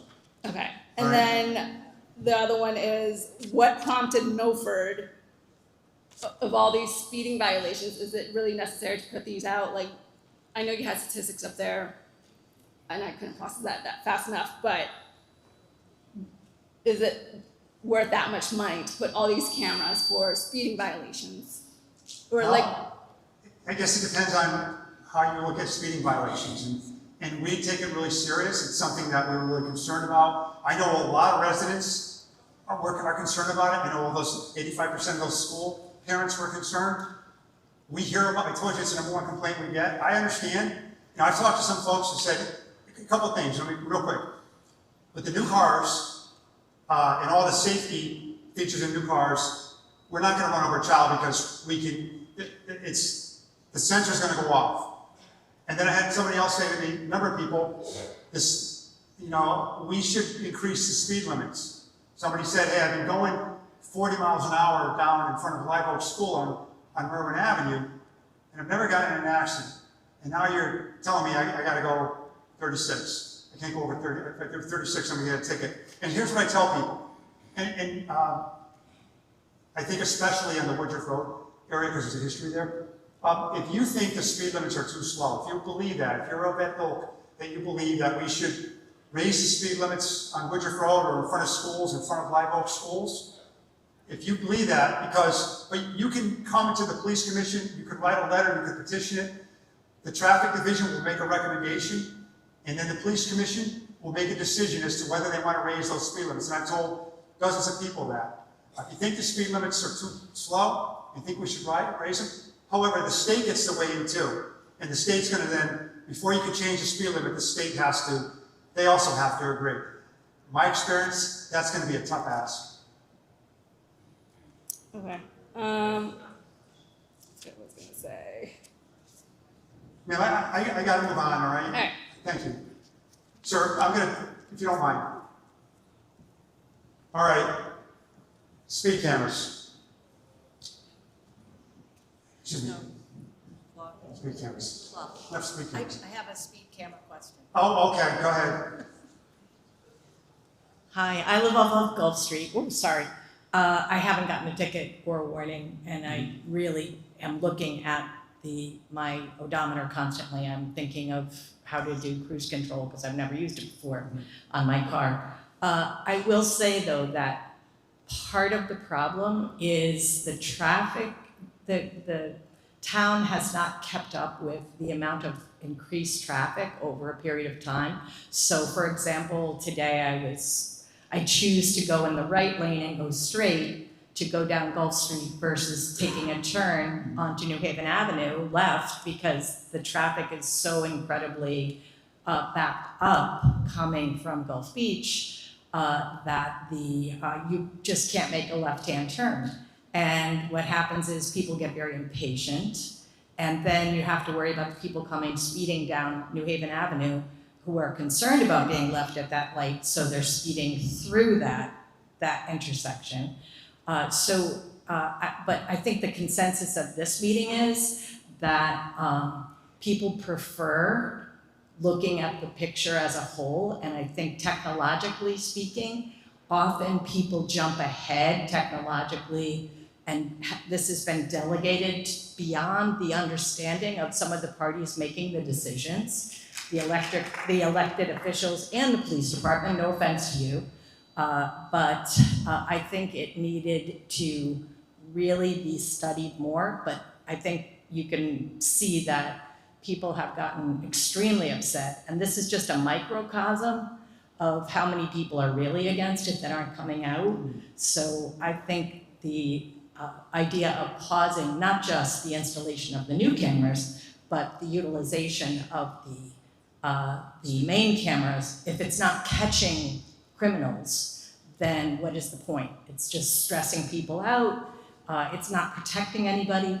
And I think the traffic as a whole needs to be studied, both with speed bumps and potentially, a few years ago, I went to the Gulf Street Improvement meeting. The police department, the traffic commission room is just this tiny, tiny little room. And I've been to another police meeting, also a tiny room, not really enough to cover all the people that want to attend these meetings and the publicity for these meetings getting out there in the agenda. I just feel very strongly that it should really be, someone recommended a referendum on the cameras, but from an overall traffic perspective, if you're trying to calm things down, that speed bumps and the cameras are just annoying to everyone. And tickets aside, I haven't had any. The other thing I want to mention is there's 3 gentlemen sitting in suits on the stage that have never been introduced. And this is like a public meeting that's live streamed, and it kind of just looks bad.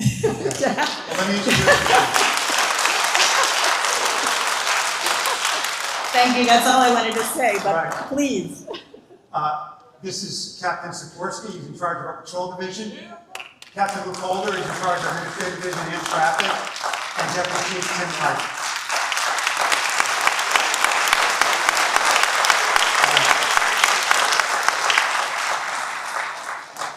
Thank you for all your comments about speed cameras.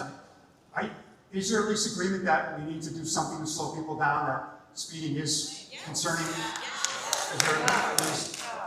No? All right. So, I want to talk about LPRs now. We're going to transition over to LPRs. And there's just a lot here, and it's probably more complex, than a lot of people realize. And I know it's simple to a lot of folks, just get rid of them and we'll be done.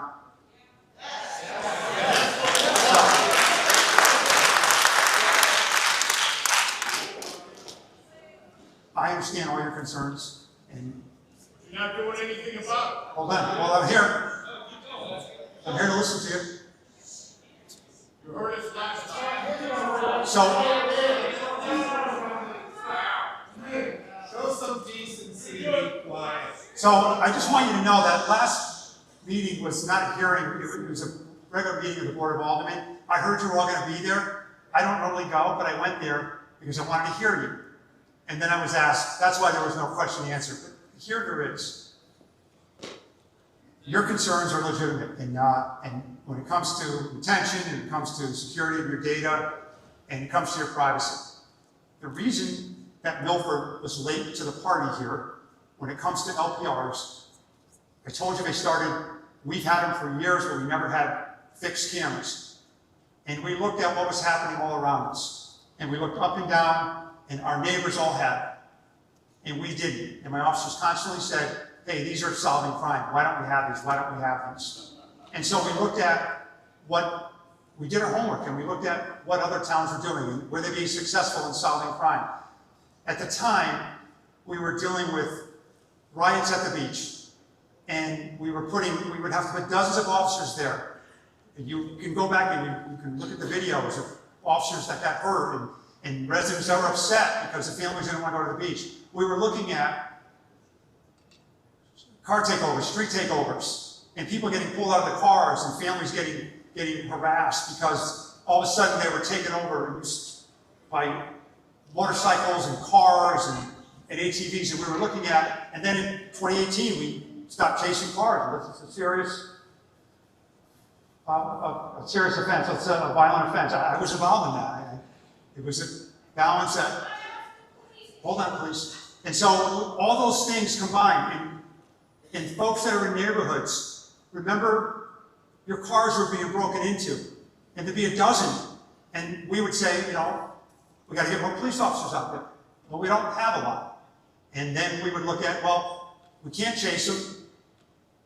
202 people ran from us over the last 18 months that we tried to stop for these crimes. You know, the crimes, offensive motor vehicle as well. And so I started to look at it and say, you know what? It's time. And why should Milford not have the same level of protection? Hold on, again, we can disagree. The same level of protection. How do I address this? How do I make an impact? How do I keep people safe? Criminals are getting more sophisticated, and we need to follow suit. But we still didn't do it. And my staff will tell you, if you ask them privately, I was reluctant to do this. And I said to them many years ago, and I'm being really honest with you, I said, I don't think people are going to like these. And so we're not, let's see. So we watched, and we watched to see if there was public pushback and how people felt about their privacy. And were they okay with that little trade, well, that trade-off of privacy versus safety? And we knew that, hold on. We knew that if you were a victim of a crime, you were probably going to be here. If you were in fear, if you lived in a place where you were concerned about crime, it changed, right? Depending on who you talk to. But here's what we did. Here's what we did. Is we went and we went around to different departments, in-state and out-of-state. And I looked at how they were doing it. And I thought the pipe was too wide open. I thought there wasn't enough regulation. And I could see the constitutional violation down the road. And I thought, if we're going to do this, we're going to do it the right way. And so that's what we did. Hold on. That's what we did. And so we got involved in this. We started looking. In fact, I didn't even know what Flock was. Recore was the only vendor. I think in early 2024, I did a plan, a strategic public safety plan. It's just a strategic plan. It's probably changed a dozen times. Sometimes it happens, sometimes it doesn't. No obligation to do it, no obligation to submit it. In October, I gave it to the alderman, made it a public record. In September, I gave it to the police commission. We talked about it publicly. I talked about it in I believe, April 2024 at the Board of Aldermen meeting. Here's what I think we need to do. We need to do something about street takeovers. We need to stop these stolen cars. We've got to stop these robberies. We've got to stop these purse snatches. Because that's what we wanted to do. We always had your best interest in mind. We can disagree on how to get there. And so when we put it in place, I talked to my colleagues at Post and I said, hey, we got to do this better. And so we wrote a policy. And we wrote it in a way that we can mandate every department in the state follow it. Before there was any talk of legislation, the session wasn't even in place. I wrote it. And my colleagues endorsed it. And I'm sure a lot of chiefs probably weren't happy with it, but there needed to be guardrails, safeguards, because I'm not that far away from where some of you are. And so that's how we were going to do it in Milford. Then the legislative session went in place. And when the session went in place, I talked to Senator Maroney, I talked to members of advocacy groups, we sat down, we talked about this. The retention rate, which I always saw as an issue.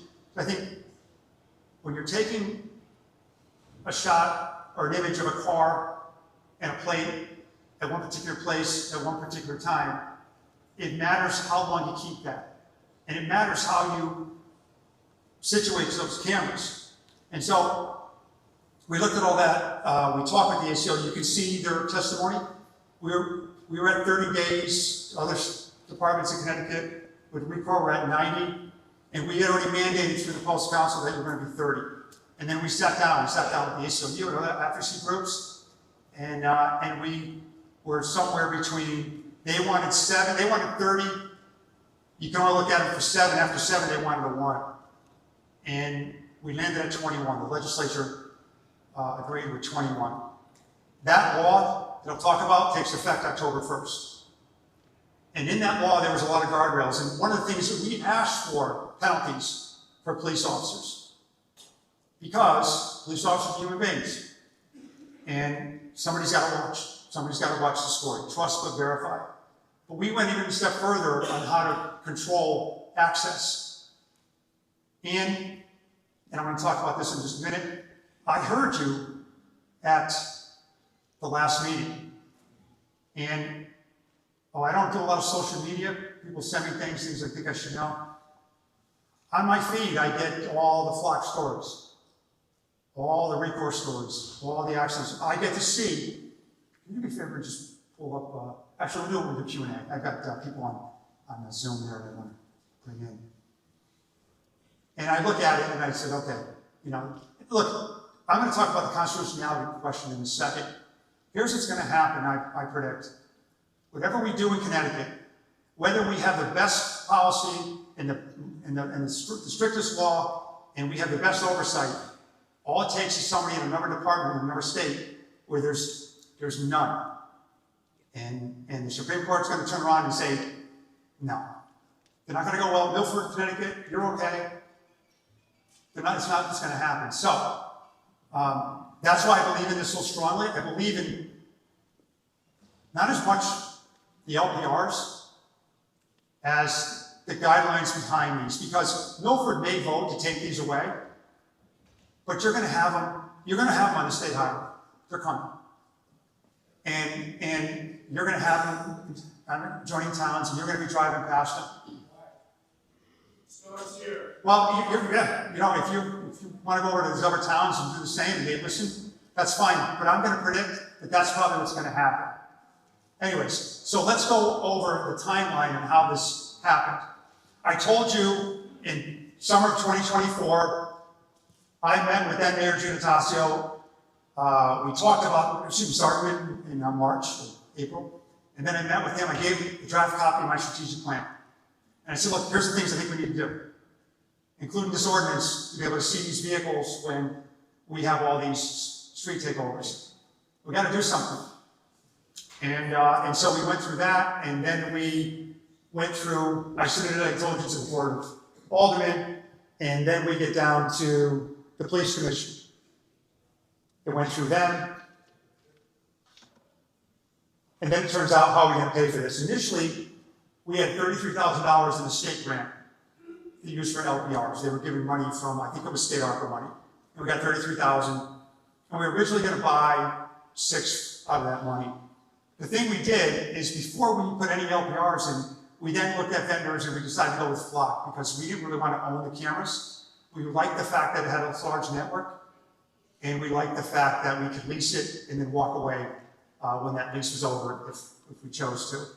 And so that's what we did. So in January of 25, I think in February we bought their software.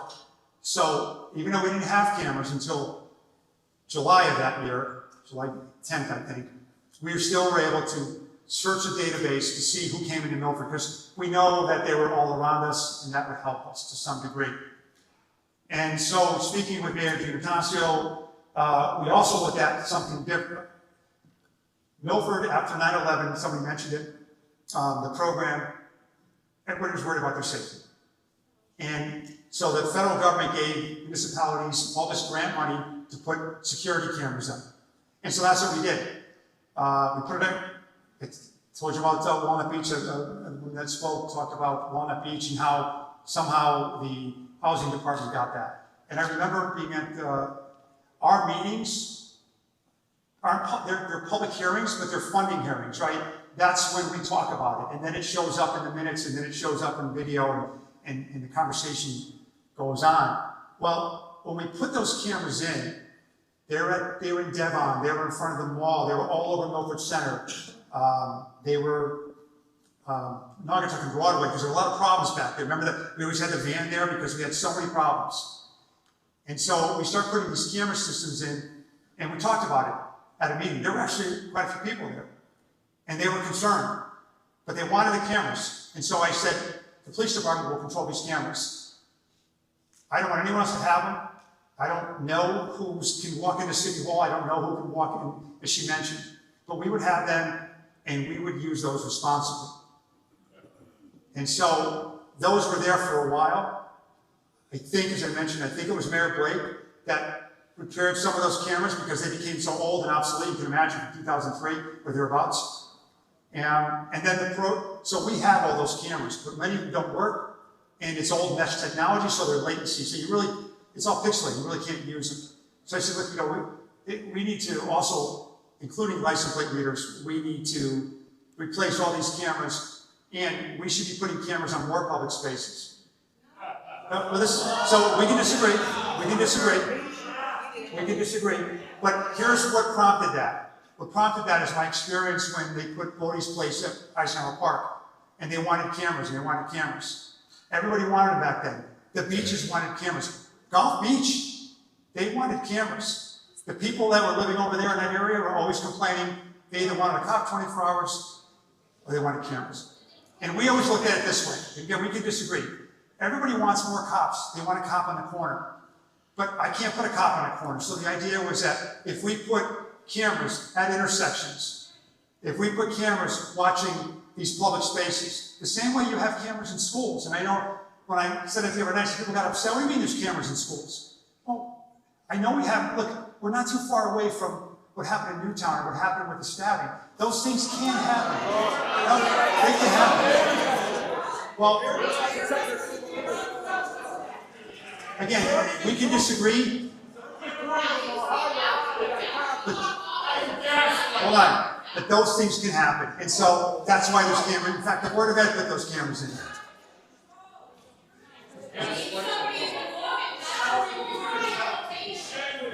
All right, so let me go on. So what does an LPR do? And this has nothing to do with any of the vendors, and I don't even think, they left. We didn't even have a conversation. The license plate cameras are not video. They're pointed down, and they will either grab one lane, and sometimes they'll grab two, and sometimes they can even grab the vehicle on the other side. And if you're far enough away, it can even see the person in the car. That's rare, but that happens. People are driving cars.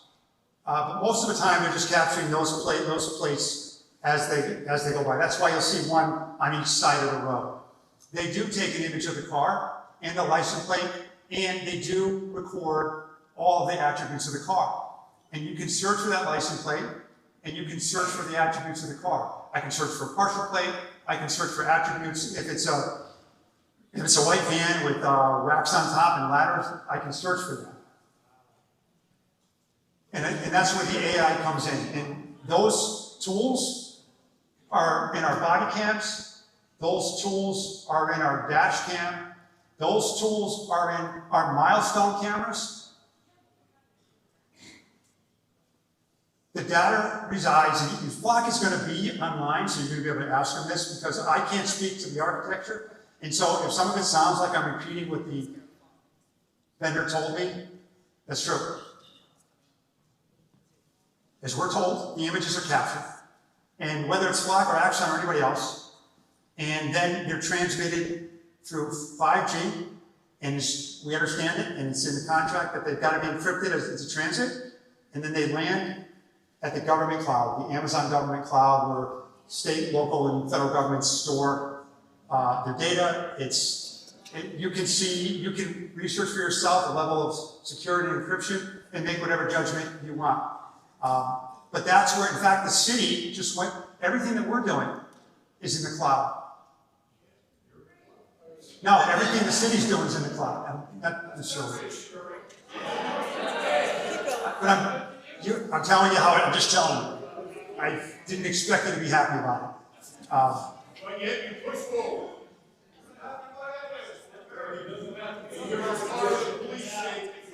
Okay. So, I really want to continue because it's kind of getting late. I really want to be mindful and give you time for questions when you have a lot.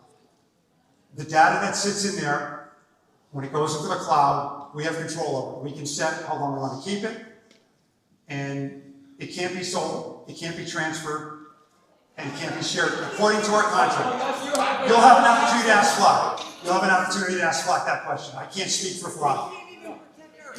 And it automatically deletes based on whatever the rules are we set up.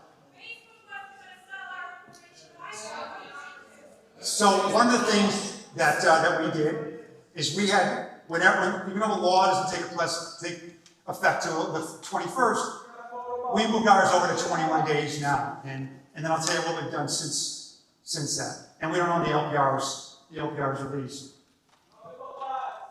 There's two ways, at least it's good to know. You can just, hopefully you're curious just to kind of understand how they work. You can still not like them, but there are people that are online that also want to know. Here's how they work. When you drive by an LPR, it'll read your plate. And if you're one of the 0.027% that's driving a stolen car, that has a stolen plate, that's wanted for a crime, that's on a terrorist database, that's a child that's missing or exploited. No. Listen. I didn't say you were going to like everything I said, but let me speak. Well, it's interesting about terrorism because it's something you think would never hit you. You do know that the terrorists from 9/11 stayed in Milford. And they stayed in Fairfield. So, that's what happens. So, if somebody's wanted, if they have a protective order because they've abused their spouse or their partner, that alerts us, that's a real-time alert. And that lets us know that they came into the city. And I'm going to show you where all the cameras are and why they're there. So you'll have time to ask your questions. I can barely hear you.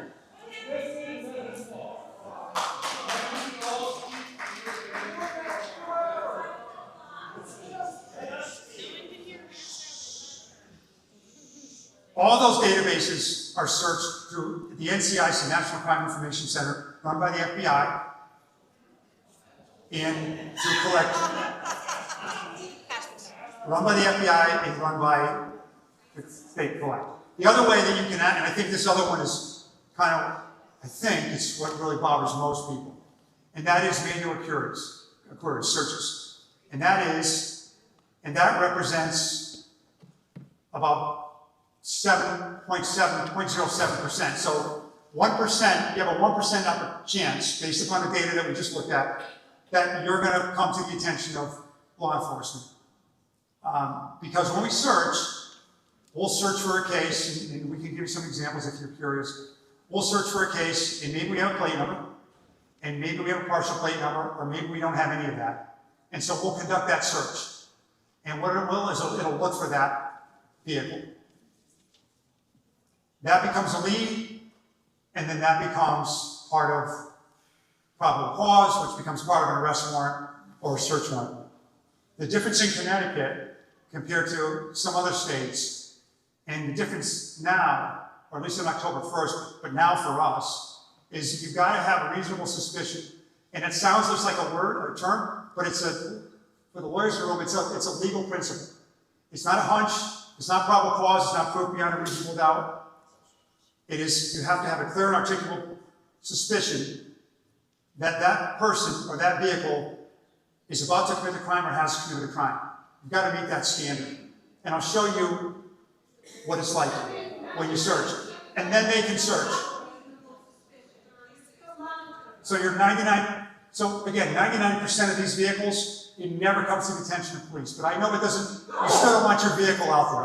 I understand. It sits in the database somewhere, and I get it. So where are the LPRs and why? So here's our deployment strategy, because we started looking at, hey, we've got to really be able to understand why we're putting things there. Because people are going to ask, and you have asked. And so the first thing we look at is the entrance and exit to 95. We have more exits of 95 than any community in the state because of our large commercial area. That's why you see so much crime coming to Milford. It isn't in a residential area necessarily, it's on that post road. And so we wanted to know when people were coming in to Milford, and here's why. Because we know that when people come in to commit crimes, serious crimes, they're seldom driving their own car, they're normally driving stolen cars. Or they're normally driving cars like we had in the homicide. They're driving cars with a stolen plate. Or they're driving cars with a partial plate or the plate obstructed. And we know that. And so if we can intercept them before they commit a crime, Or we can serve that warrant before they reoffend. We think, and we strongly believe it has a lot of value. At least it's got to have some value. And so that's why we put it there. There's 7 entry points in Milford from out of town. There's only one way that you can get off the highway, get into Milford that isn't covered by an LPR. And so we did that deliberately. We also want to cover the commercial corridors. Now, when you enter Milford or come off the, we don't know which way you're going. We just know you're here. We get a hit. How many hits do we average a day? 40, 24? 66 hits a day. I'm sorry? 66 hits a day. So I'm going to give you some figures, but most of the time, here's what happens. They get back on the highway as soon as they see us and they take off. So they don't want to use 66 criminals tried to. So, look, my responsibility is to protect Milford and to make sure that we don't have people coming in that want to commit crimes. Hold on. Like a purse snatch. Yeah. It does. And we want to make sure that it doesn't. We're trying to protect you. And you get to say where that trade-off is. So we looked at commercial corridors. So one of the things we did is said, okay, when somebody comes into Milford, we need to know which way they go on the Parson Road. Or if they go down Cherry Street. So we tried to protect our commercial corridors along Route 1. And then we thought about Milford Center, which is our show place. And we thought about it for a while. That's why we were kind of late to put it in there. We said, we got to be able to protect Milford Center because there's so many people down there at night. And we don't talk about how great it is when we see the events in the green and the stores thriving. That was our motivation. The only one, anybody know what happened?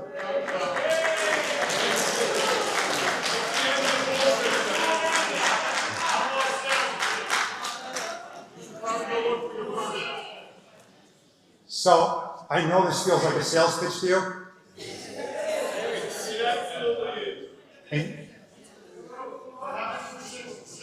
well, I'm not trying to change your mind. If you decide that LPRs are gone the next day, that all the cameras are gone, that our body cams are gone, you can do that. We'll just continue to police with what we have. So I want to show you this.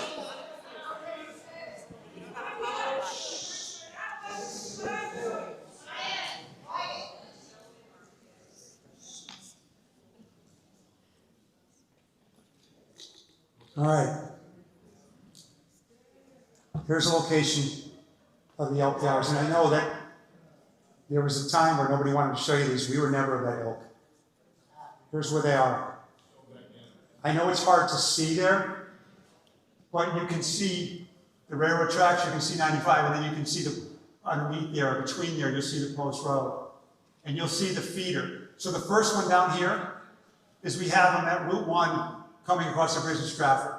And then we've had them here, we have 2 on both sides of the road at 34. And then we have 2 at 35. We want to know which way they go. If there's a hit, we want to know. There's also 2 you'll see up at the 35 ramps. Then we'll go further down, and we're at High Street. Plains Road. Go up, we go to High Street. Go up, we go to the Parkway and the feeder. There's 2 ramps on the feeder. Then we continue down at 39. And 39, we've got multiple exits. As you know, there's A and B. So we look at 39. We cover those exits. We cover it a little further down as well because we had to get permits to where they could go. And then we also have them here to say, are they going to go down? If there's a hit, and we get a bad guy, we want to know if we went down Boston Post Road or Cherry Street. Further down, we're here on the Orangetown line. Here. Over here, the reason we have these here are the mall. We know a lot of crime goes into the mall. We look at Woodruff Road. And the reason we have Woodruff Road is when you look down here and you go down to North Street, we want to see who comes in from Orange. If somebody comes in that is looking to commit a crime, we want to see that. But we don't know if they go straight or go down Woodruff Road. So there's one here on Woodruff Road. And then there's one over here by the Parkway on Wheelers Farm Road. And then we covered the West Haven line here. We have one on Oxford Road because, excuse me, on Merwin Avenue, because Oxford Road, Orange comes off 34 and West Haven comes in. That was one that we really had to think long and hard because that is in a residential neighborhood. We look at Woodmont Road, the exit at Woodmont Road. And we look at Quarry Road because people come in through Orange. And then we have Milford Center as an outlier. And then this one here on Gulf Street. And let me just show you what we kind of looked at. And I'll tell you why that one's a different color. Yeah.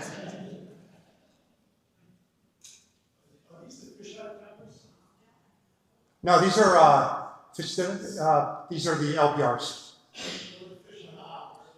Yeah, I don't know what we're doing with fisheye. I think you mean like PTZs. So that's the crime map, and you'll notice. By the way, that's 3 years of data. That's 6% of the calls for service. 6%. And so you'll see where most of it is located, and you'll see the clusters all around the wall and along the post road, and off the exits to 95. And we sure have a lot of crime. Again, we only picked out certain crimes. We left all the kind of the minor stuff out because you wouldn't be able to read the map. That's 3 years of data. But when we looked at Gulf Street, and this was kind of a real hard call for me. My staff said we got to do Gulf Street, and here's why. And so, because that's a residential neighborhood, and that is by a school. It's by the academy. And one of the things that we try to avoid are putting them by schools. I turned that off because I deactivated that one because some of the people that are strongly opposed to LPRs live over there. Hold on. But you don't all have an LPR in front of your house. And so I get it. So let me finish. You're going to have your time. And I know, that's why I'm trying to get through this. And so we deactivated Gulf Street.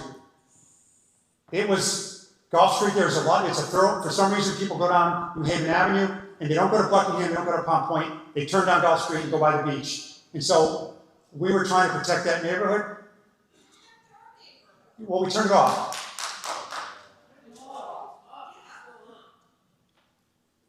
No, it's not, it's actually itself. Well, I get it, it's your neighborhood, but I also have a responsibility to keep all of you safe. That's what we're trying to do, but here's why, let me tell you why I didn't take it down. Hold on, let me tell you why I didn't take it down. Because I think, well, it's,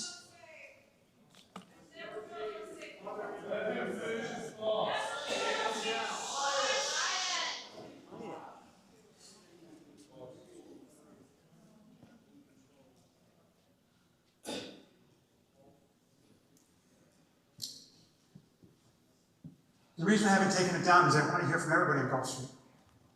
And I want to make sure that it is I remember Gulf Street, every time we did something, we'd have other people say, we don't want that. So I think what we're going to do is drop something in everybody's mailbox, and if they don't want it, we'll take it out. Because it is in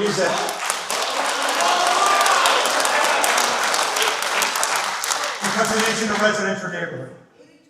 And so here's the other things that we do. We look at areas of criminal history, and that's what reason with the Gulf Street. But on our own, we avoid sensitive areas. We don't put them in front of churches. We don't have one at the hospital. And we don't want to put them at our schools. Public Act 2614, which is the new law that takes effect October 1st, doesn't allow cameras. And I put 250 feet in parentheses because the Post Council hasn't voted on that, but within 250 feet of a sexual health or reproductive health care facility. That also, any community service or any organization that does primary work with immigrants. And so, to be consistent with our values and our state law. So that's where that comes from. On the residential exception, we made an exception at Gulf Street, we made an exception on Merwin down by Oxford because we had Orange and West Haven as entry points, and Gulf Street, I told you why, but I also told you why we decided to get rid of them. Okay, the big question, this is going to generate some stuff. All right.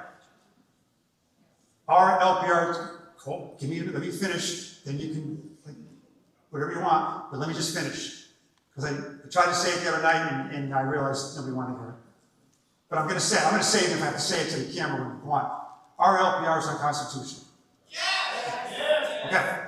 So, and here's how I've always looked at this.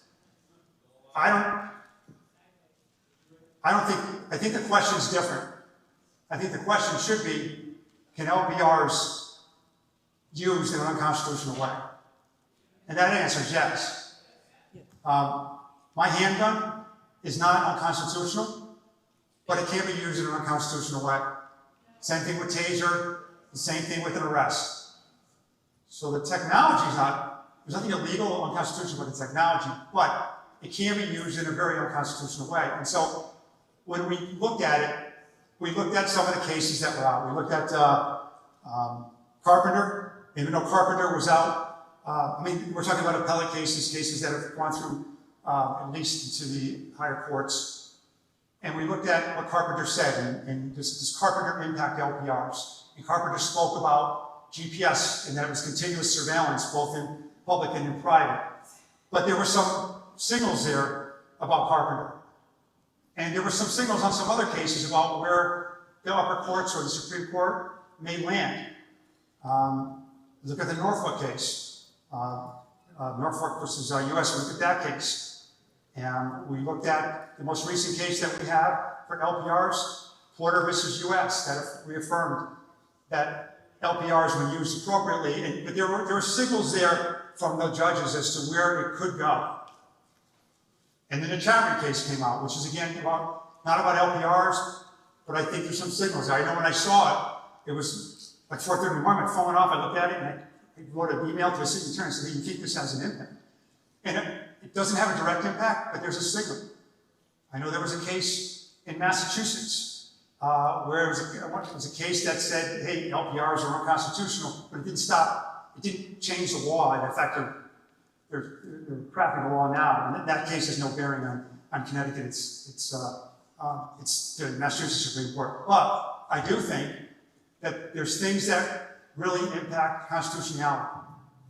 And I think density, I think if you don't have a strategic and logical plan as to where you're putting them, and you're putting them everywhere, and I know there's places that do it, but we don't. We came up with this strategy. It may look like a lot of dots to you, and I get it.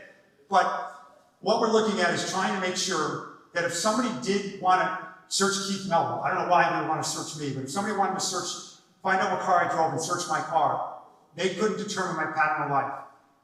And so we thought, the ACLU was onto something with the 7 days. Because the less you retain it, or the longer you retain it, the more data points you have and the more it starts to paint a picture. And so we looked at that. We looked at, is it just dots on a map and then there's just big gaps? Or is it a continuous flow that you can't go from one place to another? And that every other street corner has them. And we looked at that. And then we also looked at scope. Who can search our data? Like, how big is our database? And then what are we using it for?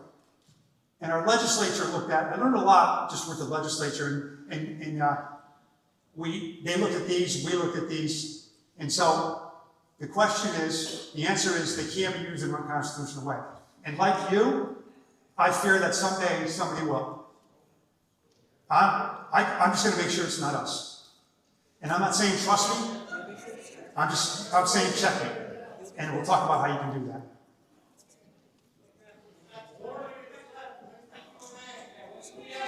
Yeah, well, because some people want to hear it. All right, I'm going to skip through these because you don't want to hear it. That's good to hear, sir. I sure will. Manual queries. On a manual query, you've got to have a reasonable suspicion, like I told you. That's important. Because it's not that somebody can just run your name for any reason. Or, excuse me, run your plate. You've got to have a reason. It has to be a clear and articulable reason. And you've got to have an active case number. That didn't happen initially. That starts October 1st. We started that early.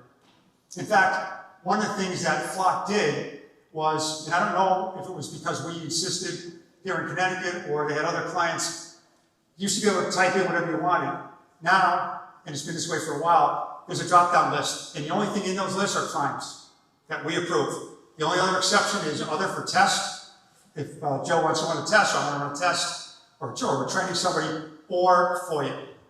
We know every time somebody logs into the system, we can see when they log in, when they log out, we can see everything they do. That is a permanent record, we can see it. You can see in the transparency portal 30 days, we can see a lot more. And so we have all that data. In fact, when we look back, I looked at data and I said, why don't these 3 cases have case numbers? Because sometimes I just jump on it. And it didn't make, it was another town or something, and I said, why don't they have case numbers? And they go, well, we don't have case numbers. I go, well, get them, they need case numbers. We're not gonna, you know. And I said, well, add them. And Flock said, no, you can't, because it's inevitable. You can't go in and add them later on.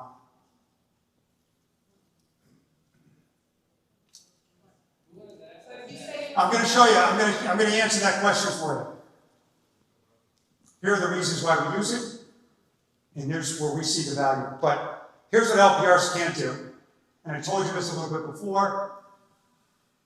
They can't be within 250 feet of a nonprofit or community organization that serves immigrants, and they can't be within 250 feet of reproductive or sexual health care facility that provides gender-affirming health care services under the statute. Why? Why? I didn't hear you. You're going to have to wait to answer your question because I can't hear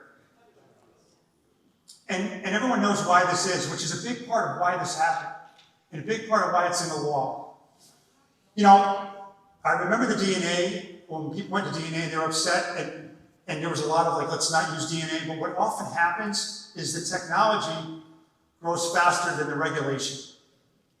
And I think that happened here as well, because when we did the systems, we thought we were waiting, and then we learned, hey, wait a minute, there needs more regulation, or here is that gap.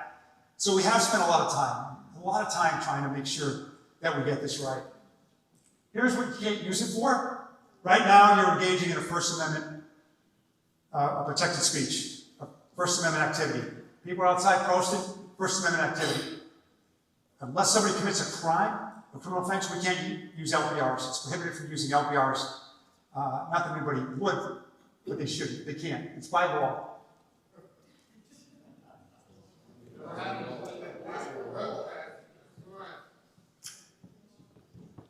Monitoring or investigating a person based on their actual perceived race, ethnicity, sexual orientation, gender identity, expression, sex, disability, nationality, pregnancy status, income, or perceived criminal history. I'm sorry? No. I'll get to that. It's a good question. Here's more brand abuses.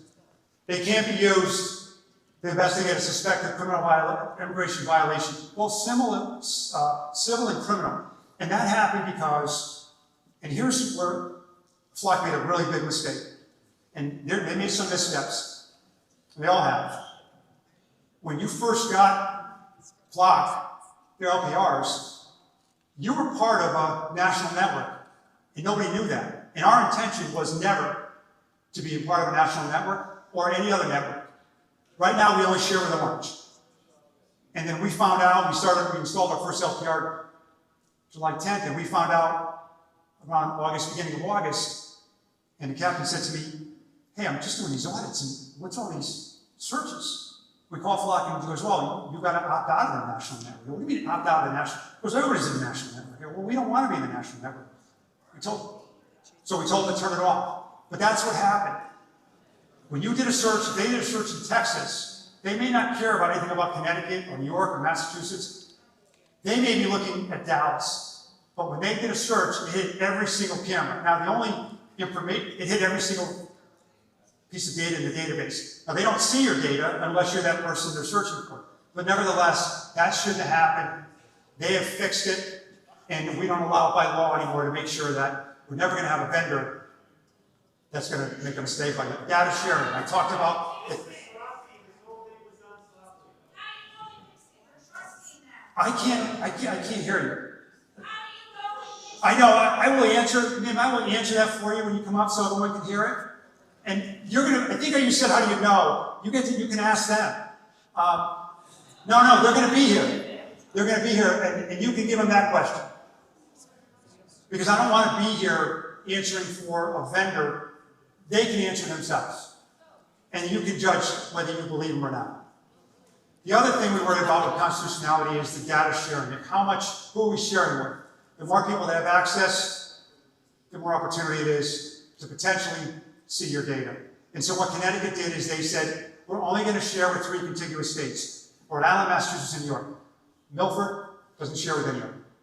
We never cared about sharing outside of our boundaries. We care about sharing in Connecticut because we don't live in jurisdictional silos, and especially with Milford having such a large transient population with Route 1 and 95 and the commercial corridor, that's where it's all happening.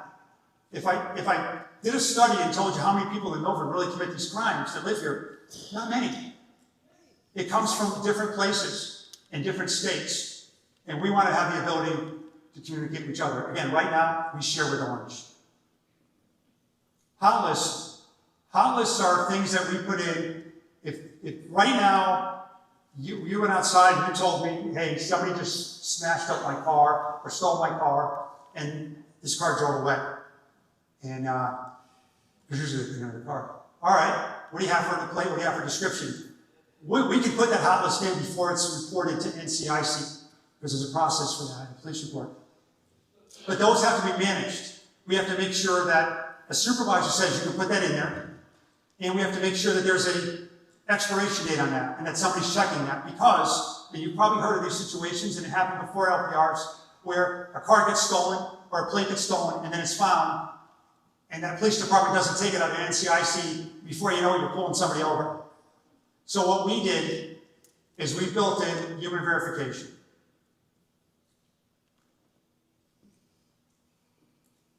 I'm sorry, next slide. That's for my audience. We built in human verification. So before you can act on a flock hit, you've got to confirm it with NCIC. Now, if NCIC is wrong, that's a problem. But we're trying to make sure, because first of all, not always, there's error rates there where they don't see the whole plate, or the plate's obstructed, or it's too far away. So we confirm the plate with the NCIC collect hit, and then if it's our own hot list, we confirm that it's still a valid warrant, and then we act. So we don't go immediately, and we do lose some people because, again, when you look at that map, we know when you come into Milford. We know you didn't see residential neighborhoods covered. We don't know where you are in a residential neighborhood. We've got to find you. But what it does is it lets our officers know, and this is very important to them, it lets them know, hey, we got a bad guy in Milford. How many terrorist hits did we have? 40 in the last year?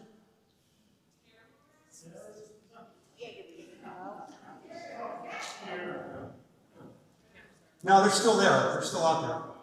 And Yeah, I think 81 hits on the terrorist watch list in Milford.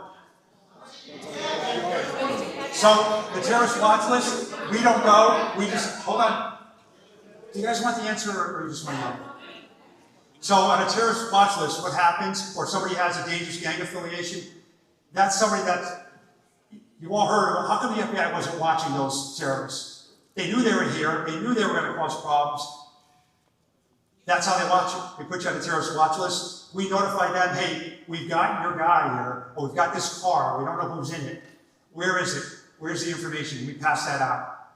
That's how that works. We always stop people. The same thing with a protective order. I can't give you that if I did. Because I can't, because that's national security. I can't give you that. I can't give you that information. So, I can't, ma'am. It's legally protected information. It's confidential. All right. So, if there's a spousal abuse and your spouse takes out a restraining order against your protective order, it doesn't mean that we can arrest you. It doesn't mean that we can arrest you, but it does mean that if we put a hot list out on that LPR that's close to your house, we want to know when that person's here. And we want to know because we can tell the victim, hey, he's here. He got off this exit, we don't know where he is, we're going to your house. And we'll make sure, that's part of our our safety plan. That's real stuff. So here are some contract terms that you should know, and you can ask Flock when they get on the call. In the state statute, I think our senator might have been responsible for a lot of this. In our statute, it prohibits, it bars any new contract or renewal of a contract. It has to have express language that says you won't share, transfer to any third party without, in our case, Milford, giving them permission. It doesn't let anyone other than the contracting agency access it. That's us. It talks about holding and storing data, that it's got to be transmitted, and then when it hits in rest on the server, on the Amazon cloud, that it has to be encrypted. It doesn't say what, it just says industry recognized standards. And then what it also does, and I don't think it shows you, on the bottom, Connecticut did something I didn't think they were going to be able to do. And that was, they said, if you violate these standards, you're going to hear that here. They took jurisdiction, and anyone that wants to do business in Connecticut has to allow for jurisdiction, which means that if somebody does something wrong, if one of these companies loses data, or one of these companies is hacked for some reason, or the Amazon cloud is hacked, and we don't know, and they don't notify us, they claim they'll notify us within 72. The state law says something came out from the OLR, and it said they have to notify us within 60 days by law. They've sent us in writing, they'll notify us within 72 hours. But if they do something that's outside this contract, the Attorney General can go after them, and can sue them, and can charge them a fee per day, and can file for an injunction. So that's the vendor. I'm sorry, you're looking at me with those eyes. Because we're stopping at 9 and no one's gotten to Yeah, I know, but you know what? All this stuff matters. I'm not going to decide. I won't be the one to decide whether you keep these or not. That's not my vote, so you don't even have to change my mind. But if you have a question, I know. I want to say this. I'm trying to live on 30. All your good intentions are great. Right. Sorry. All your good intentions are great. But you can't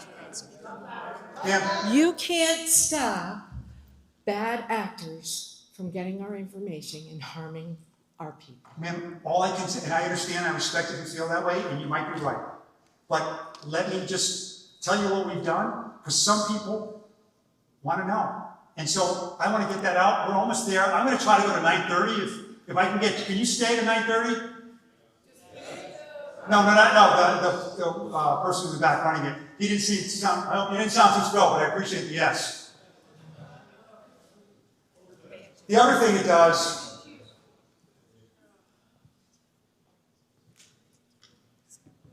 I think even my clicker, I think, is at it. The other thing it does, and we thought this was important, because, well, you're concerned about us having your data, and you're concerned about Amazon Cloud. I'm concerned about FOIAs. And somebody saying, hey, I really want to find out where my ex-partner was. For my case. Yeah, and how many police officers? I want to find out. I say what? I want to find out. I'm going to use it for my cases. Your cases? Yeah. I'm an attorney. Okay, right. Oh, actually, that's another thing. You're right. So that's another thing that people were taking advantage of FOIA and saying, I want all this data. So what and the ACLU supported us, what the legislature did is said, no, you can only get your own data. You can't get data because we've got this stuff that we can tell you we have a law and we have policy and we've got all these assurances, whether you believe it or not, from the vendors, but we don't know what you're going to do with it. You can post it online once you get it, if it's a public record. You can put it on Facebook. And, so anyways, you can only get your own data now. You can get the logs. You can look at the transparency portal, or you can FOIA the logs. And I told you before, you don't need to trust me. You can check me.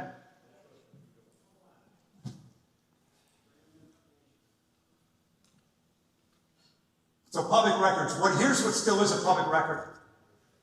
And this is, so LPR records are exempt from FOIA. They're not part of FOIA, but we're at Post Council, we're developing a mechanism in a form that makes it really easy. We can go and say, look, I want this. You can get all this stuff that's up here. You can get location, you can, of every LPR. I know there's a time when chiefs didn't want to tell you where they are. And then I looked at them and I went, you just got to drive around and you can see them. You just can't get somebody else's. So at the end of the day, there's a protection, an important protection that's kind of built in. Here's one caveat you should know. If you want your own record, you have to get the approval of any other co-owner or any other co-user. So if you share a car with your partner and they don't want you to have it, even if they're not on the registration, you don't get it. If your kids drive it, if they're over 18, you got to get their approval as well. And the reason I put this up there is we're really proud of the guardrails and the safeguards we put in place. I understand it's not enough for people in this room. The policing project at NY School of Law looked at these metrics, I think there's 7 of them, and they rated Connecticut as having the strongest policy under these 7 metrics in the country. And we knew that we had the strictest law. And the one that's missing, false positives, that's built into our law and our policy at post and our policy local, and that is human verification. Somebody's got to check. Also, there's an action you can take against, in the statute, against the agency, against the police department, and me, because if you sue the police department, you're going to probably name me, even though I might have been sleeping. I accept that. And what we had asked for and built into the law was a penalty phase for officers. Because I know somebody said, well, I don't know that I trust every police chief and every police department. And so we built in a mandatory decertification, mandatory report. What that means is that the chief, the mayor, nobody, you don't have a choice. If somebody misuses this system for malicious intent, that has to be sent to post council, full stop. And post council as an independent body will act. And if you read the record of what post council does and how many officers we decertify, post council takes a really strict, hard look at misconduct. Much harder than the labor board does. Some people are going to be upset with me on that, but we did it because the labor board we didn't think was taking a strong enough position. I don't want to get into that philosophy, but we've got a pretty good track record of being aggressive, and we also know that it only takes one officer, and that's what's going to happen. If one officer misuses, this room there'll be more people even in this room. And I don't want to see that happen, and if I can control it, I'm going to. Somebody mentioned, I'm just going to kind of get through this. You can see where we stand. Oregon's doing pretty good. Now, I just want to talk to you about our policy real quick. We're almost finished, and I'm going to add an extra half hour if you want to stay. We use 2-factor authentication. We did it before anybody else required it. I think Flock may have just built that into their systems as a default. When I say default, that means departments don't have to do it, but it's their default position. We require, and here's one other thing that we did that we're really proud of. And I don't know if anyone else has done this. We didn't give search capability to police officers. They can pick up the phone and they can pick up their mic and they can go outside and run your car. They don't even need reasonable suspicion. They can run all the cars. In fact, when I was in patrol, that's when you went into the parking lot at night, you just ran all the cars to see if anybody was stolen or if there was anybody who was wanted. Or you wrote them all down and you went back, right? That may be what we're going back to. But we only limit it to, that's the sergeant right there, Sergeant Lacey, that's in charge. Stand up for a second.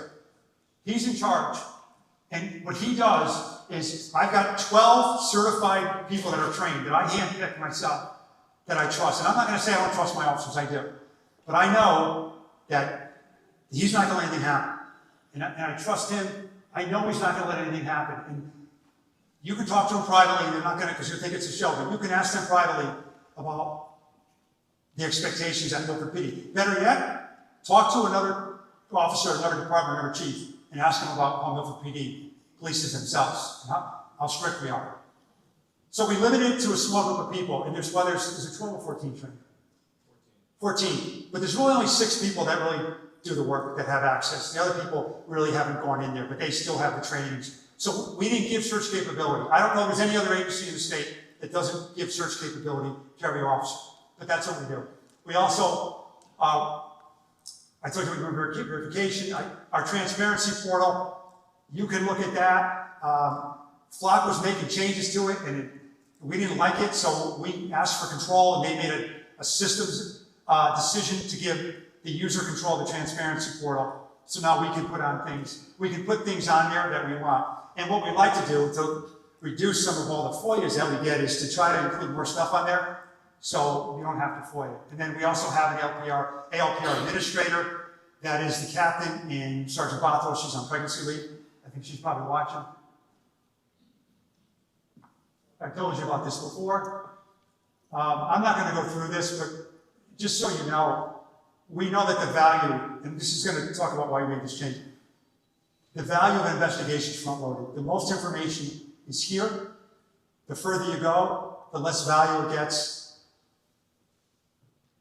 And if, in our opinion, again, you get to decide where that trade-off is. It's not a balance. There's no center axis. It's not. It doesn't have to be even.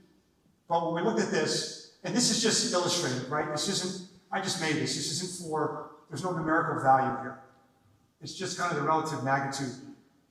In day one, there's no privacy infringement. Day two, you go to work, you go buy a couple of them, you come home, you go buy a couple of them. And the longer we keep it, the more lack of privacy. And so what we decided was to try to land here at 1 week, because if you, the longer, and my point is, and I see people like this, my point is, the more reads you have, the more days you collect data. If you're collecting data for a week, and you're collecting data for 2 weeks, and 3 weeks, 30 days, 90 days, that curve goes up. There's more data in that database that's available. And there's more of a privacy give back. You're losing more privacy the more data that sits in there. So what we tried to do is look at, okay, if we believe that the majority of the data is of high value in the beginning, and the longer we keep it, not only does the value go down, but the privacy goes up. The loss of your privacy goes up. So if we move that needle further, like the ACLU wanted, that reduces the loss of privacy. That may never be enough, but for some people, I think they'll look at it and say, for us, now, on this other axis here, there are things we won't get. If you're on vacation, you come home, we're not going to have the information. 7 days is not enough. Homicides, sexual assaults, most people on sexual assault, often people on sexual assaults report later on. We're not going to have that information. So there's going to be, on serial cases, we're not going to have that information. So there is a trade-off, because most of the value is here, and it starts to dissipate. So here's what we did.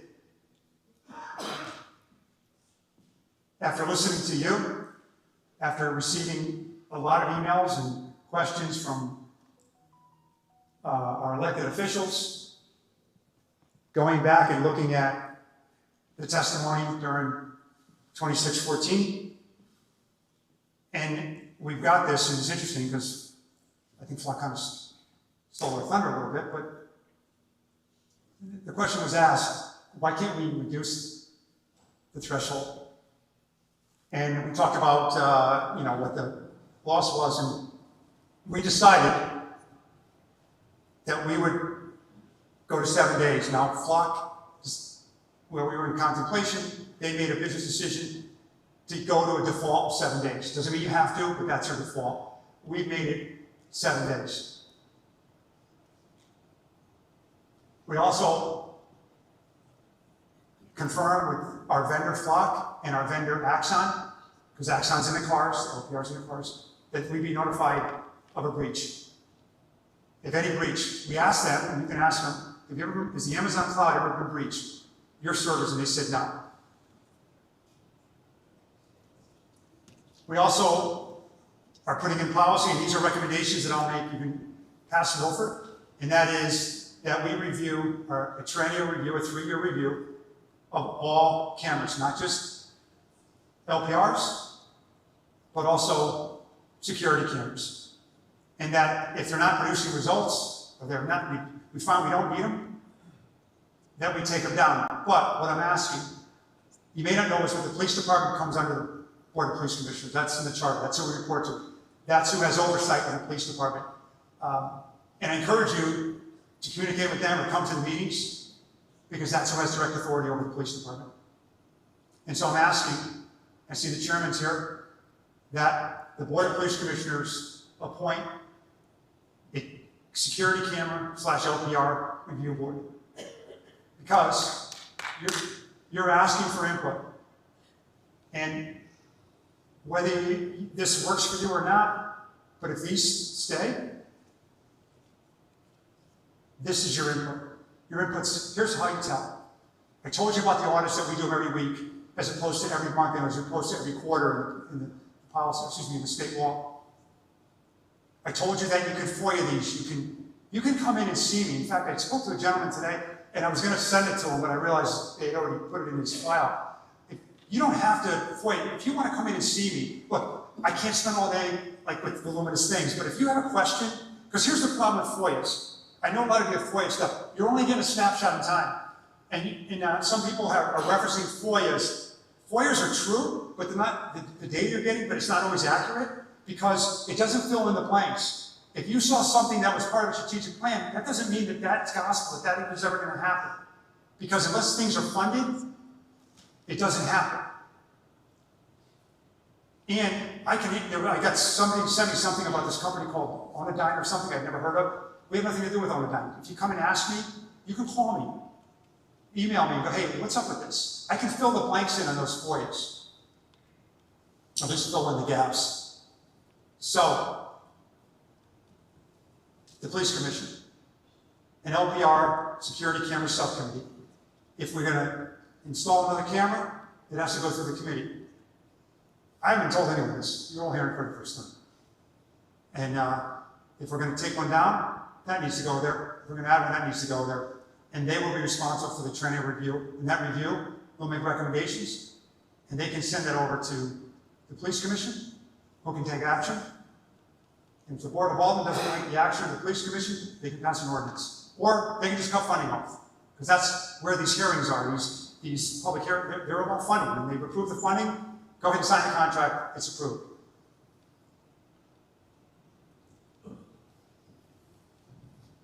I told you about that before. Okay, that's it.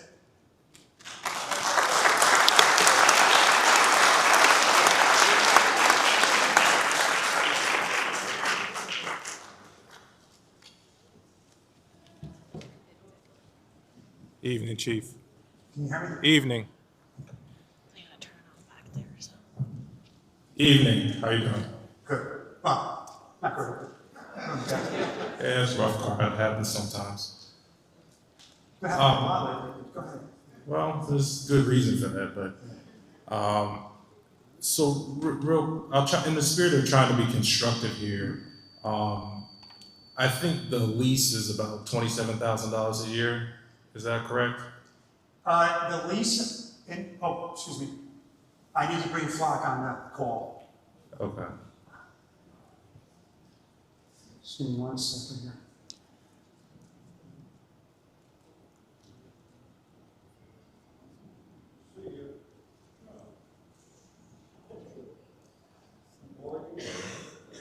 Flock, can you hear me?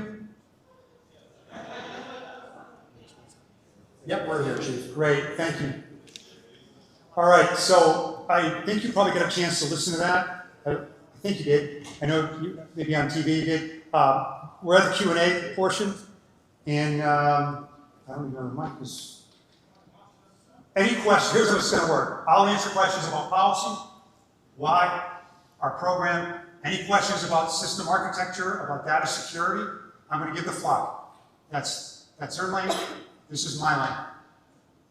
Go ahead, sir. Yeah, I'll leave it open to whoever wants to answer, but, you know, I'm asking, the lease is about $27,000 a year, is that correct? I think, In the ballpark? no, I think it's a lot more than that, because, well, it depends.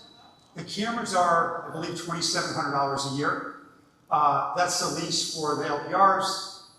We have security cameras that we have through Flock. That's, I believe they're at maybe $3,000 a year now. And then we have some software for them that brings all the streams under one single pane of glass, including all the school cameras. Ballpark better. What would ballpark be? The ballpark's about 150,000. I think the first year was 100. Okay, But right now it's about 150, 160. 100K from this municipality, 5,000 other so-called municipalities around the country. Do you think an $8.4 billion valuation for this company is based on simply collecting leases from municipalities and not data? I mean, the company's doing $8.4 billion. So, you know, I work in this field. I know that the contract has language in it that says Flock has the ability to collect, analyze, and autonomize all data collected. Is there anybody, the city attorney, anybody in the city of Milford that's ever red-penned a multi-billion-dollar tech contract before? Do they understand what they actually signed off on? Do they understand Flock has a clean room, an identity graph? Why do you have a clean room and an identity graph? It's to identify people, to create synthetic IDs. So yes, they're not gonna take the data chief you and the department have as your first party data. They're gonna create a whole mirrored set of first party data, which then they can use in an autonomized fashion. This is how it works. This is why the company's valued $8.4 billion. So while I appreciate, and I think the folks in this room appreciate you going through how our department is not going to misuse the data, we have concerns, but you've detailed the safeguards you put in for Milford. But this data, simply because it's deleted after 7 days for you, does not mean that this synthetic network of identification has been deleted. And there is no state statute, there's no federal legislation that mandates such a thing happen with a private company. And I know I'm not given a chance to respond at this moment, but I think it's just valuable everybody in the room hears this and understands that there's a reason that this company has Palantir as its largest benefactor. There's a reason we can't get the EBITDA to know what their operating costs are versus what they're collecting from towns like us. It's a private entity at the time. And just to touch on the usage at the local PD level here, yes, some of us are savvy and have already looked through some of the audit laws. I'm not here to impugn any officer's character, but I would just like, whether it's the board or whoever, to take a second look and tighten some things up. I know we have like 49 accounts currently. There are about 15 or 16 that have exhibited behaviors of sharing. We've got a couple accounts that are online like 15 hours a day. So that kind of indicates there's multiple people using a singular account. So if we're gonna put in standards and practices and be able to audit who's doing what, I think we gotta tighten that up a little bit too. So I'll leave it there. Whoever would like to take those questions, can feel free to. Thank you.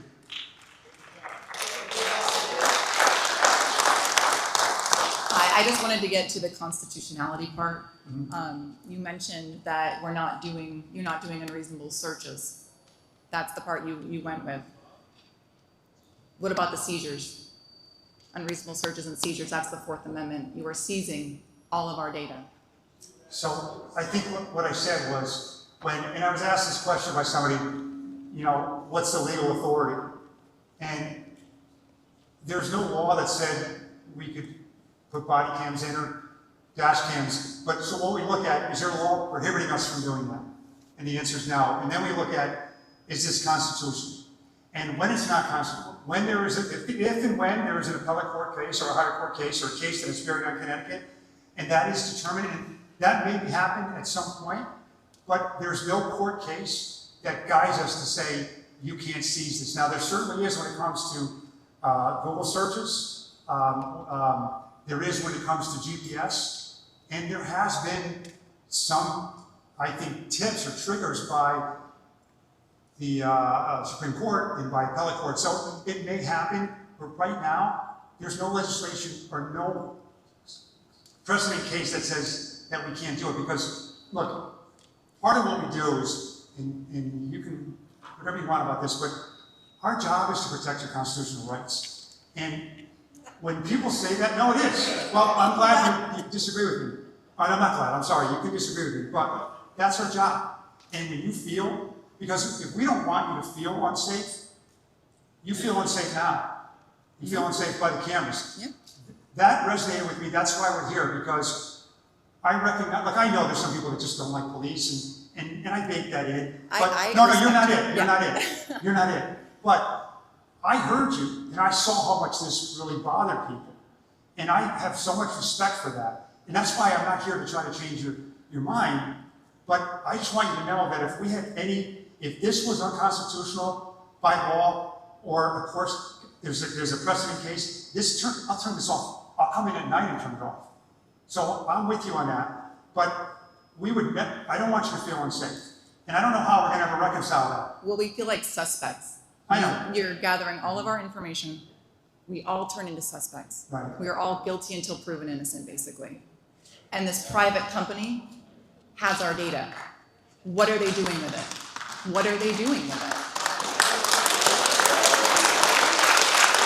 That's my question. You should come in and sit down and talk. No, I know. I realized you did text me. I'm sorry. That was you? That was me. It looked like a spam text. No apology. I reverse looked it, and it was like some girl named Megan. So I was like, "Hey, Megan." Oh, you said hi, Megan. I was like, yeah, Megan. because You know what? That's the city's phone, by the way. Megan, by the way. sorry, Megan. So it is you. I'd love to talk to you. That's fine. Yeah, come in and see me. I was looking at it like, because I've gotten other texts being like, "Hey, I'm so and so," and then you have to like give them your personal data and then all of that. So anyway, but my question to Flock is, what are you doing with our data? I'm going to get to that. I want to answer that. I want to hear from Flock. No, I know. I can see them right here. I have a screen here, so I'm going to turn that question over to Flock. Flock, if you don't mind. Yep, can hear you. Yes. So I can be very clear on a couple of different things. Here's some points that were just raised. First, Flock does not sell customer data, period. So that is simply a misstatement. Flock does not sell data. Also, there is a statement that Palantir is one of our biggest investors. Also, not factual. Palantir is not an investor at all. So what is used in the contract is specific to your town. Every single aspect of what is done with the data is owned by the town of Milford. Flock does not own it. The city owns it, the town owns it. You decide who you want to share with, who you don't want to share with, and for how long you want to retain that data with. It's fully legally the town of Milford's, and Flock does not sell it. So I'll just pause there in case there's any follow-up questions. There is a follow-up question. Flock's website, section 4.1, customer data. Customer hereby grants to Flock a limited, non-exclusive, royalty-free, irrevocable, perpetual worldwide license to use and disclose customer data to provide Flock services and use customer data to support and improve Flock's products and services. Is our data being used for that? So I just want, before you answer that, I flagged that as well. And the training we did for like 300 chiefs and first elected mayors. So I can only let you ask one question. Yeah, but the gentleman impugned my credibility. Hold on one second. Okay. Let me just answer Sarah's question. So we asked that question of their legal, and we said, and they told us at the time, and I want to hear it from these gentlemen, that they won't do that for Connecticut. They explained why, that it was a small amount of teacher models, and I asked them this question: will you put it in writing? And so I hear you, and we're going to hopefully hold you guys to that, to put it in writing that they won't do it in Connecticut. I'll post it when we get that. Do you want to answer that question? Well, can you? Well, yes. let me just ask Trevor first. That section specifically references being able to use anonymized, completely removed of metadata, and so the section after that also states to make sure that the tool is as accurate as possible. I think everyone can agree that we want to minimize any errors as much as possible. We're very proud of how accurate the cameras are. And sometimes you have new models of cars come out, you have new license plates. For anyone who's watched My Cousin Vinny, you know the big arc of that movie was about how a Buick Skylark got confused with a Pontiac Tempest. What this allows the tool to do is to make sure that it minimizes those mistakes by identifying them when they happen. And in order to do that, you need a single image of when the mistake happened. And so we take that image removed of all metadata. It doesn't show you what agency it came from, what time it was taken from, what camera it was taken from, and it's used to be a comparative image to make sure that that mistake never happens again. So again, it is used purely to reduce mistakes in the camera system. But at the same time too, I go back to what I originally said, and you and I've never met, but we could have a conversation about that because we were told by Flock Legal that was at that forum that Connecticut would not be used for that, and I think that's something that's obviously important. So I hope that that's, can we talk about that? That all fully applies, but I know that language shows in other contracts around the country, so I wanted to make sure to clarify it specifically to what that language is about, even though it doesn't necessarily apply to Milford. Thank you. Really quickly, the Founders Fund is a principal investor, correct, Trevor? So I don't know if you heard because I couldn't hear you. Did you hear me? The Founder Fund, Peter Thiel's Founder Fund. Is an investor, yes. Okay, and he is the founder of Palantir, correct? So please don't try to besmirch me. Please don't try to play word games, banana in the tailpipe, whatever you're trying to do. And please also confirm that you have an identity graph called Talon, as long as a clean room called Talon. Please confirm that, or deny. Sorry, the audio is very choppy. Can you please confirm or deny you have an identity graph and a clean room that goes by the name of Talon? I cannot confirm that, and again, it's hard to hear, but I heard clean room, Clean room, identity graph, named Talon. The name is Talon, your identity graph in your clean room, correct? I can't speak to that, I'm sorry. First off, thank you very much for coming out tonight. I appreciate it. It's been very informative. I appreciate your policing work. Basically, what I got out of this is mostly it seems like we're at this point because you guys have been castrated by Connecticut's legislature by not allowing you guys to do your jobs, by not allowing you people to go after people when they're fleeing, by not being able to break up these street takeovers because you guys aren't allowed to do anything about it. So now we're at the point where we're getting surveilled and we're paying a company to do it because our legislature has failed us by taking away your guys' ability to protect us. That's all I really wanted to say. I mean, you guys as police, you know your job, you know how to do it, and you're being told how to do your job by people that have absolutely no clue what they're doing when it comes to law enforcement and keeping us safe. The only other concern I have is the safety of our data. I work in IT all of my adult life. If anybody's going to tell me that our data is safe, bullshit. It's $1 billion industry. $1 billion industry for IT security to keep data safe. We wouldn't have that if it wasn't vulnerable. Thank you.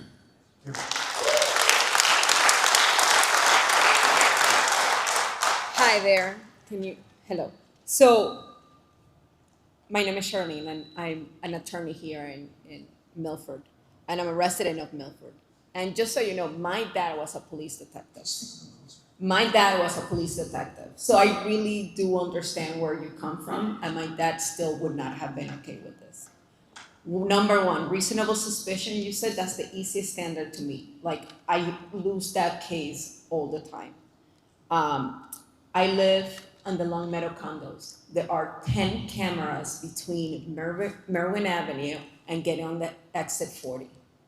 10 cameras, that is excessive. 1.9 miles, because there's clusters of 3 cameras. I'm sorry, the last thing you said? There are clusters of 3 cameras each in some of the sections. And there's Live Oaks is right there, and the Catholic Church is right there. So when you said it shouldn't be near these centers, there they are. You said this can be used for the spousal when there's a domestic violence incident. We have GPS ankle monitors for that, and that is way more effective. And the person has a messaging device that tells them when their spouse or person that is the protected person, the respondent is. So that is way more effective than a license plate reader and then being called. So there's way better uses for that. Finally, what do you do when the president says, Connecticut, Milford, if you don't share your data with me, you lose funding?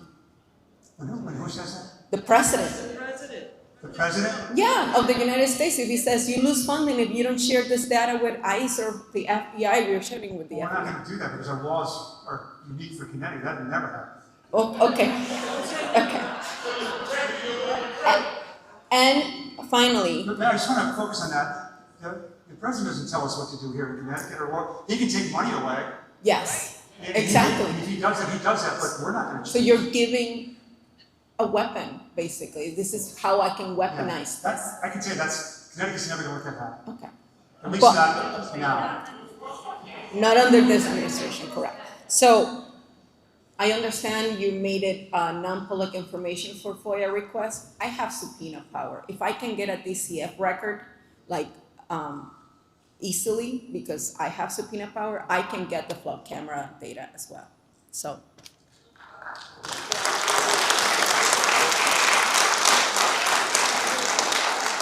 Hi, Chief.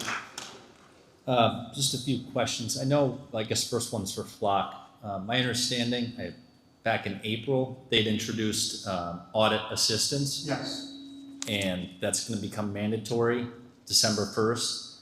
Yeah, So, I don't know. I'll have to ask them. Yeah. I've actually got on the system because I do that just to kind of. In fact, I saw what I thought was an anomaly and an excuse for it, but we turn that on because it's a tool that helps. I don't know if Flock has made a. Have you made a? You have. It's mandatory now. All departments have it. Yes, audit assistance will be mandatory by the end of the year. Okay, yeah, we already started using it. Yeah, how does that work? Like, what is it trained on a large language model? Like, what data is it trained on? What algorithm is it using to determine what is a suspicious use by a police department? Yes, so we don't make it fully public because obviously we don't want to provide a roadmap for how to get around it. But what you can imagine would be suspicious behavior. Say someone searching the same license plate multiple times, or searching a license plate in their off hours, or putting in a particular case number that maybe doesn't match what a traditional case number looks like. And so those are the sorts of things that may put it in this bucket of low-hanging fruit for your agency to look at as atypical behavior. It's important to note that just because someone shows up on the audit assistance log doesn't mean anything wrong has happened. There could be a valid reason for searching the same plate 20 times. Maybe it's a missing person, any number of things. But it basically tells your agency, if you're gonna look for suspicious or atypical behavior, here's where you should start. Want to make sure it's important to note it doesn't replace the need for regular audits. This is something that we encourage every agency to utilize in addition to having a standard audit policy like Milford has. So if I could just add to that. So I saw the tool, I looked at it, thought it was good. We don't need it because we're not NYPD. I only have probably 5 or 6 people working on it, and I can see what they do, and he can see what they're doing, and the deputy chief can. So, like for us, it's just better that we see it kind of, often. And like I said to the sergeant, because he ran the same search, I said, why'd you run this 4 times? And then he explained it to me. So it's great. It's probably better if you're only going to do a quarterly audit or you're a larger PD. But for us, we do them regularly. It's great. It's a good tool, but we don't really need it. Okay. As far as they only take still images, the cameras that are here now, but is there any assurance that going forward, these don't gain or change out to be video recording devices that then perhaps use their free-form technology that can then be queried with descriptions of people, or eventually start recording audio? Like, how can we be sure that this won't become a slippery slope that we go down where this becomes Sure. That's a good question. I'll ask Flock in a second, but for us, we have the cameras that we're releasing now. We have a little less than 2 years left, and there'll be a new funding request. And if we do, again, don't just trust me, but check me. If we put this committee together, then they'll be the ones that will be independent and say, what do the new cameras look like? I know the Axon, every time they come out with a whole new different camera, right? It's got all different, and you're right? It comes out with different features. And so I think your question is valid. And so I think, and I hadn't thought about this, but what you're telling me now, I think that this process we'll take a look at that and can certainly be responsible for that. And you can come to those meetings, whatever meetings they have, whether commission or subcommittee, will be a public meeting. Excuse me a second. Yeah. So, can you add to that anywhere? Yeah, absolutely. As any new products that Flock comes out with, we'll make all of our customers aware of them. Chances are that these will be options that can be added to a contract. I can pretty confidently say that they won't simply be added on at no cost. So this will be something that would have to be a deliberate choice by an agency and by a community to opt into, and we will always fully communicate those changes. And every community will always be in full control of what their cameras are capable of doing, so that it aligns with community values. I just want to expand on that. So there was a bond of $500,000, there was $50,000 for financing to get this whole thing started, and that's gone. So when this contract's up and we go to renew, there's a public hearing, or public meeting, we call it a hearing, where I have to go to the front of the Board of Aldermen and I have to ask for money, and they're going to ask me questions. And I'm going to guess they're probably going to ask a lot more questions because of all the attention. So you'll know. That's the best answer I can give you. Thanks. Thank you. Last thing, Android 8.1, is that what these cameras are still running on in the city of Milford? Trevor, did you hear that? The gentleman asked if Android 8.1, if that's what the cameras are running. Chris, you want to take that? Yep, I can take that question, thank you. I'm Chris Costello, I'm the Chief Information Security Officer here at Flock.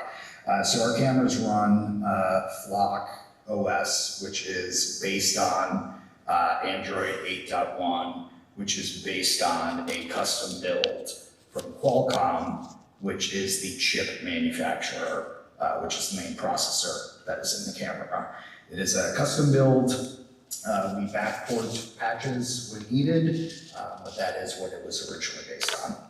So you're aware the federal government has listings of vulnerabilities that are related to the use of Android 8.1, as well as other things with the Flock cameras that have not been addressed? Those have all been addressed in our cameras. Okay, so the back end getting into the Android 8.1 software, they're pressing the button on the back of the device a series of times to open up a hotspot. These, despite no public news or any release, these have been fixed? Those have been fixed, correct. Okay, that's all. Thanks.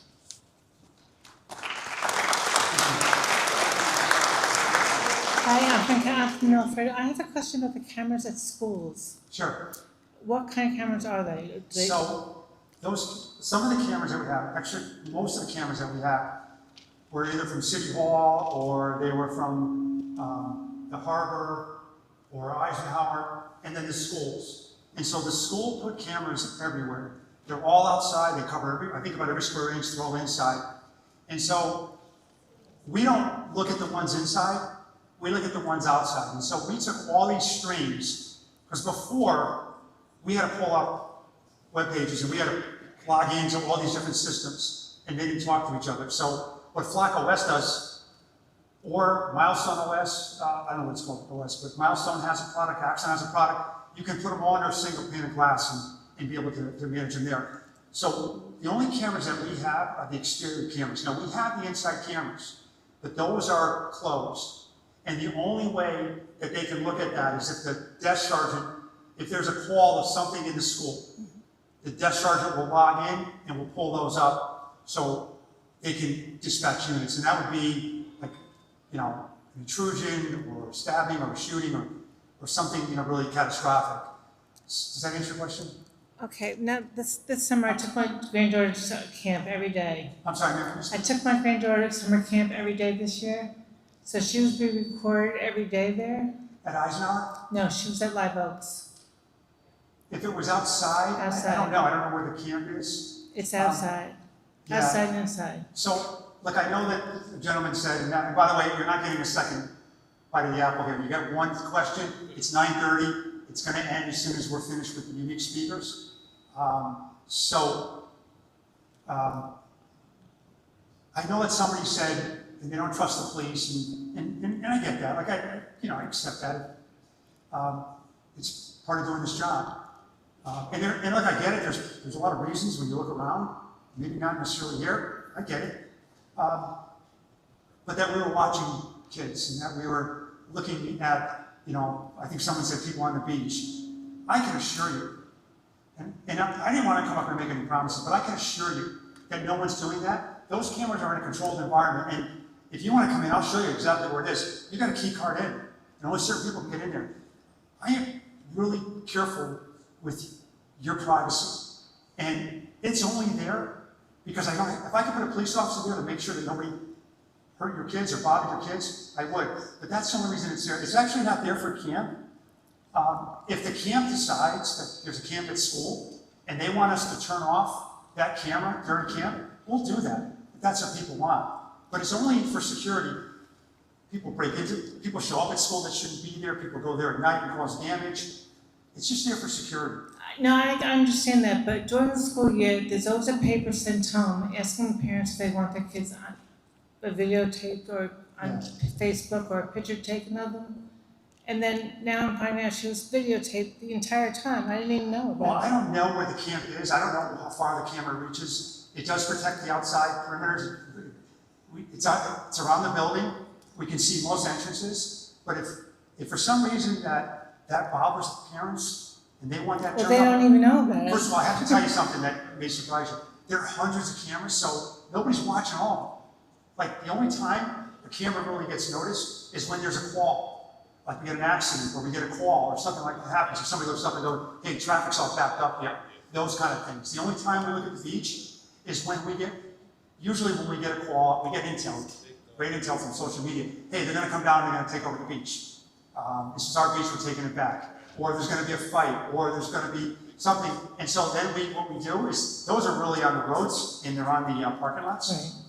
And then at night, when Gulf Beach is supposed to be closed and people are complaining because they want a beer more often. The noise. Right. So that's where those cameras, actually the cameras at Gulf Beach don't work. Yeah, I know, they took them out. They're not applicable. But yeah, if you feel that way, but as long as that's what all the parents want, but I don't know if anybody ever knew, because I don't think they're watching those cameras. There's hundreds of school cameras. I didn't even know they were there. Yeah. Thank you for the question.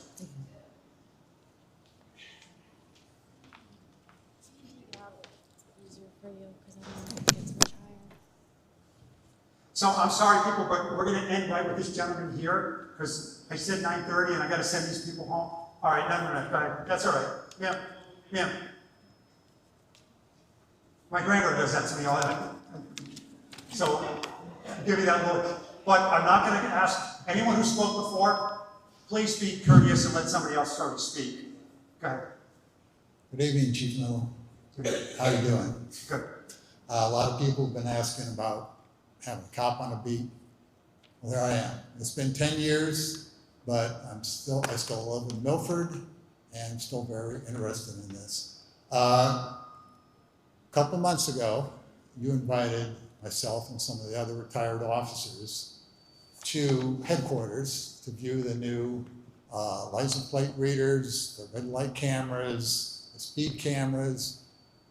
I walked into this room and there's this wall of monitors with all these intersections, and Officer Collin and Officer Bockwell were there to explain it, and my impression was, wow, this is awesome. Why didn't they have this 10 years ago when I was working? Also, Colin explained how the license plate readers worked. I said, well, I came in on I-95 off one of the exits. Can you find my car? Zip, zip, zip. He goes, there it is. And I went, that's cool. You know, you've been, I would say, verbally assaulted by a lot of people tonight, and that's not right. When I started at the Milford Police Department 30 years ago, you were a person who put in a lot of guidelines, a lot of guardrails. Here's the rules, you follow them, or you'll be in trouble. And that's what I needed. I wanted rules, I wanted to know what the rules were, what I had to do, and to stay safe. And you did that for 20 years. And I remember my wife asking me, said, Chief Mello, I'm counting on you to keep my husband safe. And you did. So I worked hard on this. I tried to get down to 3 minutes, but Commissioner Petro is not here with his gavel. Statistics show that the most dangerous moment for any officer involves a motor vehicle stop, whether the vehicle is stationary or in motion. And this is conservative. I made over 1,000 such stops over those 20 years. I feel grateful and lucky that no one decided to shoot me in the face when I approached the driver's window. So if there is a way for traffic laws to be enforced without having officers be put at risk, I'd be in favor of that, and that is speed and red light cameras. I got my first and only speeding ticket in 1972. I was 18 years old, heading to my job at Hardee's flipping burgers. I was going 36 into 25. It was a $25 infraction. That was a whole week's pay. I remember that. I remember that when I became a police officer, how those infractions or monetary fines can affect people. So I'm very mindful of that. Yeah, I really don't have any, like I said, I've been retired for 10 years. I really don't have a dog in this fight. I've got my car has valid registration, my insurance is in force, my emissions is up to date, I have a valid license. If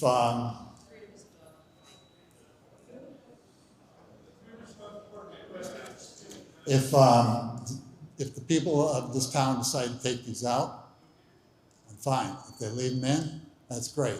I would feel safer. So I have one other question for Trevor or Chris, and that would be, what focus group came up with the name Flock? That group should be fired, because you were just asking for trouble. I wish I had a fun, sophisticated story, but it was just what our founders went around in a circle and was the name they came up with. So.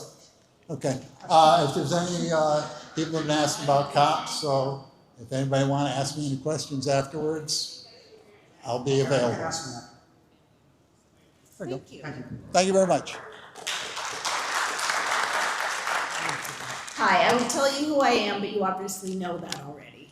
I don't actually. Okay, so I'm Nadine Padowitz. I'm a psychiatric social worker. I used to coordinate psychiatric mobile crisis in Milford, so I've worked closely with the police. Okay, I I'm sorry, appreciate you. No, that's, you did not understand the joke. Anyway, so, I do appreciate the police. Many of my colleagues didn't like the fact that I worked with the police. They were afraid you might harm our clients. You didn't. You kept us all safe, so I thank you for that. There's a lot of details here, and details are all fine and well, but what we're missing is the big picture, and I'm a big picture person. I am perceptive. So my question is, have you read Project 2025? No. Okay, so please read it. You owe it to us to read it because it spells out precisely what this mass digital surveillance is for. It is for social control. Project 2025 is identical to Mein Kampf. Okay, we are living it. It is being implemented as we speak. The German people did not resist, okay? But we are resisting. We must resist at every turn because it was their fatal flaw not to resist, and we don't want to end up like them. Thank you. Okay?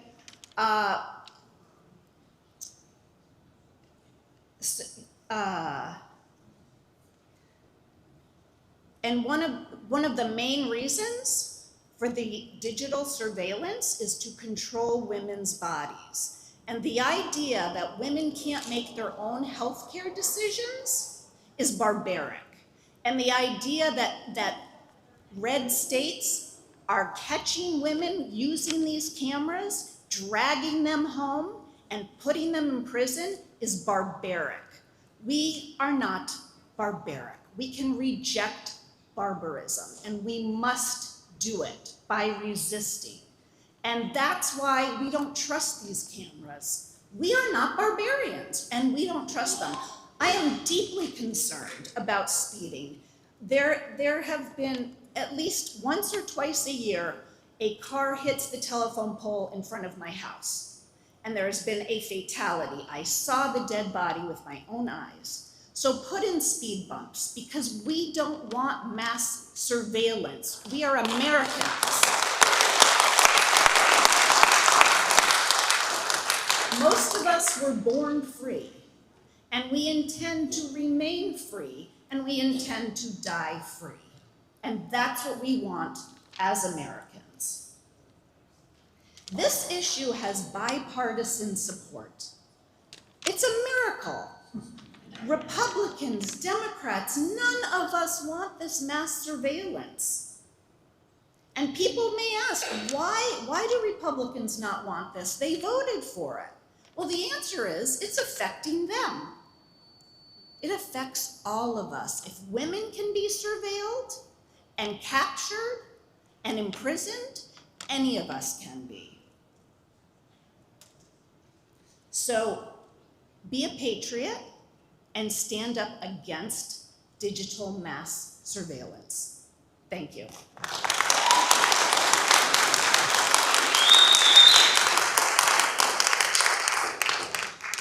Chief, I just have a question for you and I have one for Flock. I just want to start off by saying or asking, I would imagine that you and your peers up there at your department believe that these cameras are strictly just license plate readers, is that correct? Well, they read license plates and they also take an image of the car and record. You can search through the attributes. Is that your question, or is there something? That's sort of a pretext. So I know that you guys have a camera at Gulf Beach that you said is inoperable, correct? It's not, it hasn't been hooked up. There's no power to it. So when it was operable, if these are just license plate readers, why exactly was that facing the beach? If it's just reading for cars, are there cars that go on the beach, or is this, I mean, it's kind of contradictory to say that, you know, give us a 2-hour demo on why we should think that this is okay, and then tell us, oh, it's just license plate readers, but at one point you folks had a license plate reader facing the beach where there's young children and, you know, vulnerable people roaming that beach, you know, and they don't really seem like cars, they don't really have license plates on their shirts, do they? So let me answer your question. Those cameras never worked. They never had power to them. There's no electrical hookup. Those cameras are PTZ, and those cameras are there to look. One is going to look at the lot that we'll try to close at night, and one is going to look at the lot in the street and the lot across the street, and also Gulf Street. So when people come in, and if you live down there and you know that the folks on Welch's Point Road, they're always complaining, there's a lot of noise, there's fights in there, there's drinking, that's what that's for, but those were never hooked up. And those are actually security license plate readers. Gotcha. My question for Flock is, I'm going to say this a little bit slow for everyone. Someone had mentioned this before. At one point in time, and still currently on some cameras, you can hit the button on the back 3 times, which then spits up a hotspot named Flock with the password, all lowercase security. From there, you can connect to that using that password, and then you can then send in HTTP requests, which then allows you to get user access to the camera.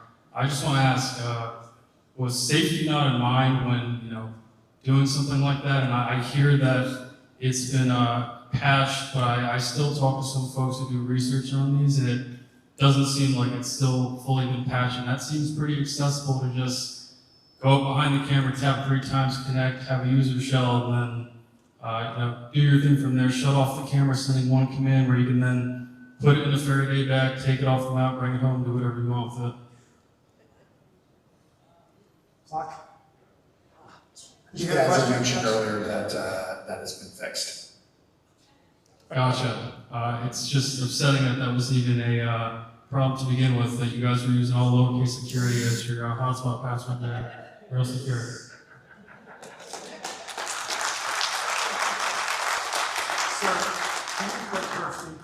If there's time left over, because you already spoke, I think it's. I know, but can you be mindful of the people behind you?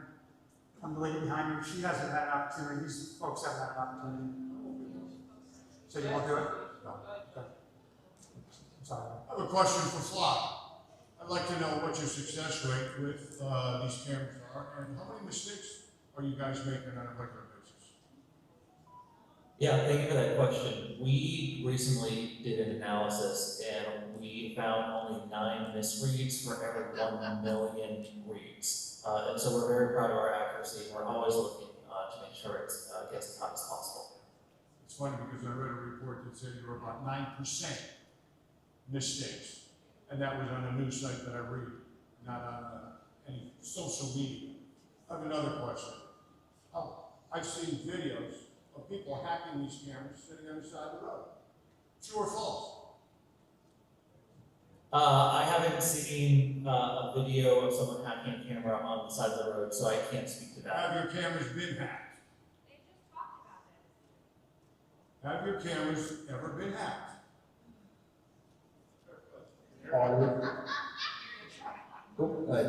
Yeah, I can answer that question. So the LPR camera had vulnerabilities that were submitted to us last year through a vulnerability disclosure program. As many other companies have that program, those have all been fixed. Our cloud environment has never experienced a data breach. This is for Chief Miller. How many criminals has this Flock system arrested? How many criminals? So we've got the case studies here, they're actually on our. In the city of Milford. Hold on our transparency portal, we put all the highlights on those cases. I was gonna read some of those, but for sake of, not brevity, but to keep this thing moving along, because we're almost at 10 o'clock. You can go ahead and read those. I noticed that one of the caveats of this is that you don't use it for immigration, so you're only going to arrest certain criminals. The ones that are speeding, the ones that are doing this, the ones that are that. You're not arresting the people that are here illegally committing the crimes against American citizens. That is unconstitutional, and that constitutes treason. I'm done. You need to resign. That's not unconstitutional, that's Connecticut state law. And federal law supersedes and overrules state law. You need to resign immediately.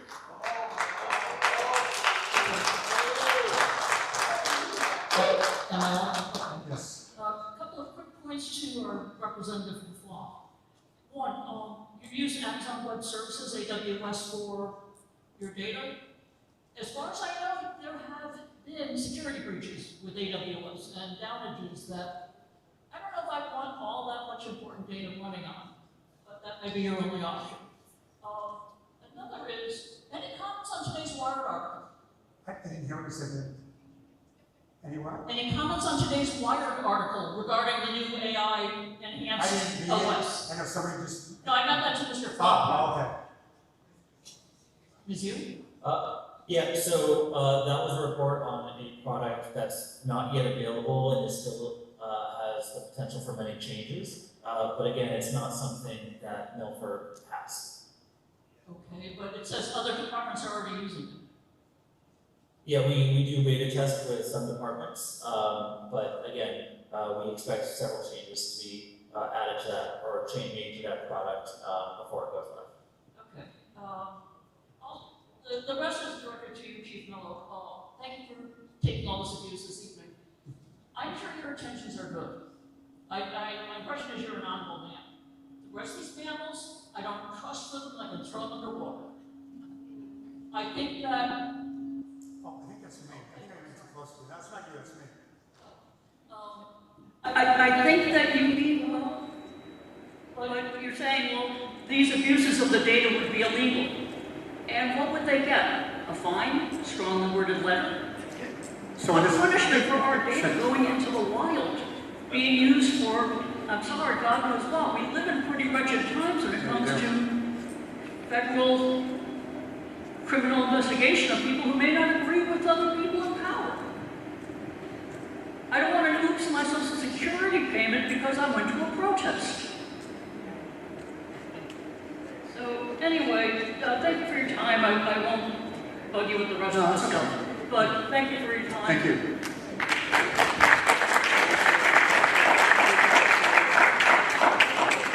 First, I just want to say thank you, Chief. You could have cut this short. You didn't, so I do appreciate that. Thank you for letting me speak. I'd just like to say good evening. Before we talk about flock cameras, I think we need to answer a more basic question. What does safety actually mean? Safety, dictionary definition, safety is the condition of being protected from or unlikely to experience danger, risk, or injury. So I ask you, how does recording my license plate after I drive past the camera protect me from danger? It doesn't prevent an assault, it doesn't prevent a burglary, it doesn't put an officer between a citizen and someone trying to hurt them. Can these cameras help police investigate crime after it happens or locate a vehicle that they're searching for? Absolutely. But investigating a crime and preventing a crime is not the same thing. Our objective, if our objective is safety, we should put more officers on the street, in my opinion. Because flock cameras give government something fundamentally different, information. Where a vehicle was, when it was there, and the information isn't collected only from suspected criminals. It's collected from all of us. People going to work, taking their children to school, going to church, visiting friends. Americans suspected of absolutely nothing. So I want to ask you directly, how does the police department justify the power to record the movements of its citizens when they're not suspected of any crime? This isn't about whether we trust your administration or one policy. It's about whether any government should possess unnecessary surveillance power over that for innocent people. Privacy isn't about having something to hide. It's about whether government should have justified watching. There's always going to be another technology promising greater safety. Another camera, another database, another reason government needs just a little bit more information about us. And every time we're told the sacrifice is small and the benefit is worth it. But at some point, 3 people have to stand up and say, there is a point beyond which government will not advance. For me, recording the movements of innocent Americans who are suspected of no crime crosses that line. Because freedom isn't preserved by waiting until government power is abused. Freedom is preserved by refusing to surrender that power in the first place. This is the line that we should draw tonight. No flocking cameras.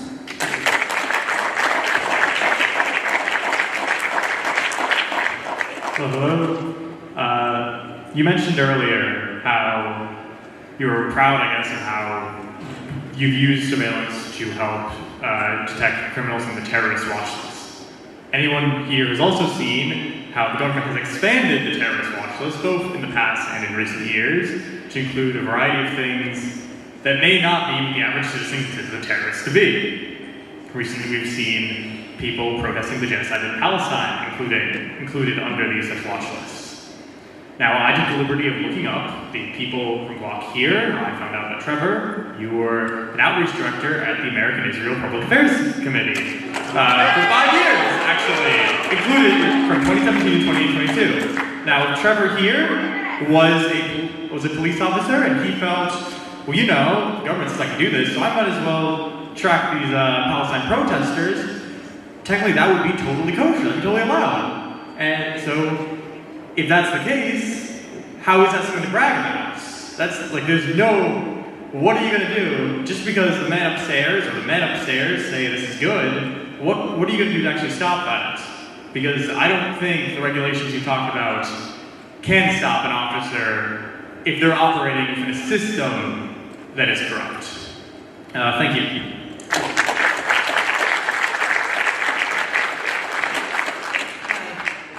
My name is Barry Kostic, and I thank you very much for listening to all of our comments and questions. You know, we are part of a society that uses camera technology to help keep our cities safer. For instance, you have shot-triggered cameras. Shot-triggered cameras that use smart sensors like motion detectors, lasers, or microphones to capture fast events. We have school bus cameras that automatically turn on when the driver opens the door or extends the stop arm. We've got traffic enforcement cameras that we've talked about this evening, the red light cameras. We have speed enforcement cameras that we all have issues with, you know, in certain areas or whatever. But the key here is that all that technology triggers a camera or a picture after there's a criminal event. All 4 of those. This flock technology is 24/7, it's surveillance. And there's really no comparison between the two. I know you said that you're trying to prevent crime, but you know, there's other ways to do that. And I think my question for Flock is, you know, can these Flock cameras be retrofitted so that they can be crime triggered with a central location being, you know, the police department, where it's like if you hear through social media that something is about to occur, you click on the Flock cameras in that specific area looking for information that may help you prevent the crime that's about to occur. It may not work in every situation, but it's certainly much better than, you know, having 24/7 surveillance of the Milford residents, who for the most part are not terrorists, and for the most part aren't criminals. So, you know, it really is something to consider in my mind. I'm sorry, you finished it? Yes. I just want to say something.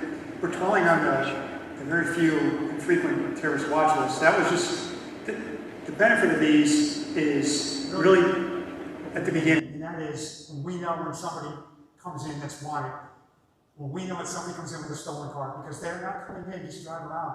They steal cars and commit crimes. And the way it keeps us safe is that in a way it becomes a preventative tool. And it's mostly, you're right, it's mostly a reactive and an investigative tool. First of all, for our police officers, and I tried to kind of stay away from this because I'm not sure once they hear this, they rely on these. They know when people are coming into town, and they don't wait until they pull up alongside or somebody can have a jump on them. We know where they are, and we can also catch people before they run because we'll wait and say, okay, we know they're in town, let's look for them, let's have the advantage. That's how we prevent crime. That's where the preventative piece. Most of it is the alerts that tell us we have somebody that's wanted, we have somebody that's escaped, we have somebody that's missing. You know, when you see a missing person, a silver Emerald, and you look on the highway and you see that sign that says, we're looking for a red Chevy, 123 ABC. How many people remember that? And how many people remember that and then look at the car? Because that's how things used to happen with the PD. That's how we policed. And we may go back there. We go into briefing and they sit down and go, here's the the 6 stolen cars, here's the 10 warrants, here's what happened here, here's the domestic that happened here, and they write them down as if they're going to remember.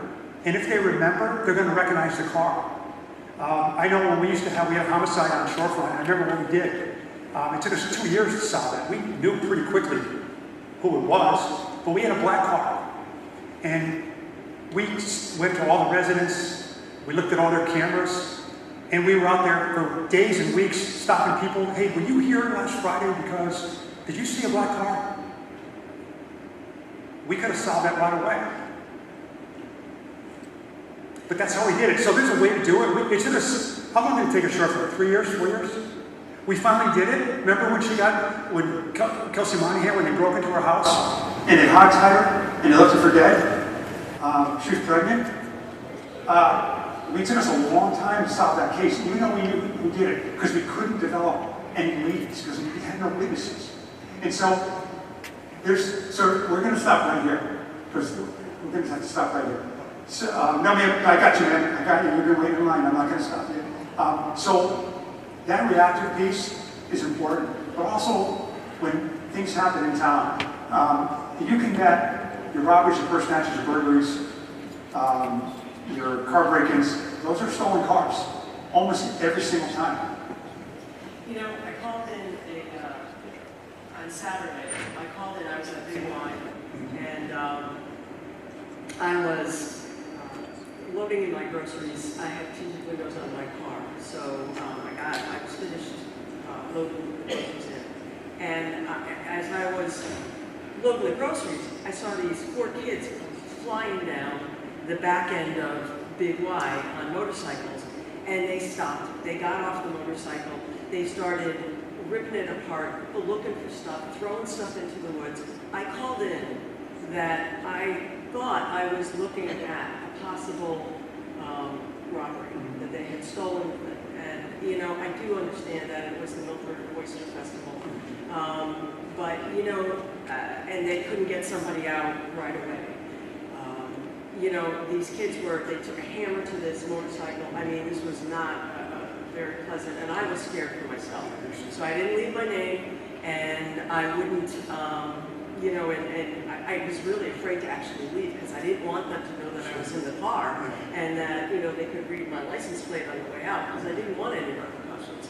And, you know, I thought to myself, you know, there's a perfect example. If I had called and there had been a place for someone within the department, within your office, to flick a switch that would have turned on a camera, that could have taken a look at what was going on back there, that would have been appropriate. But we have millions of data points that are being collected about all of the Milford residents that really, you know, are going into this database, that these people, you know, you talk about the fact that we have laws that protect us, but we've seen laws change. You know, in this past administration, we've seen laws that we thought were sacrosanct go. You know, laws that were immutable, they're not immutable. You know, and we can't say that in 5 years, 10 years, that all these laws are going to be the same. So, you know, I just wanted to get that point out there because I felt like that was really It is. Thank you very much. So thank you.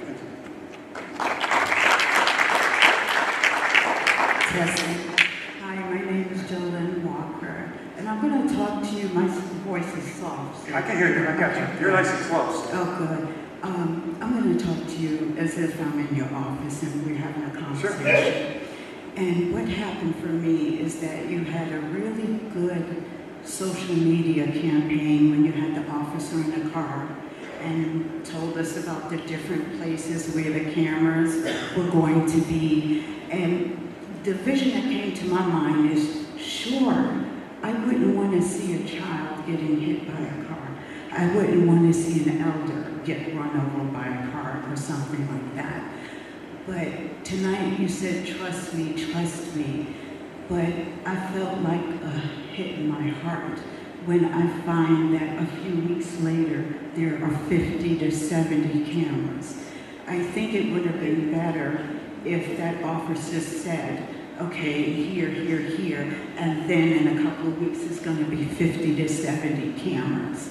So my question to you is, Why can't we shut this down? They've done it in Windsor and they've done it in Cornwall.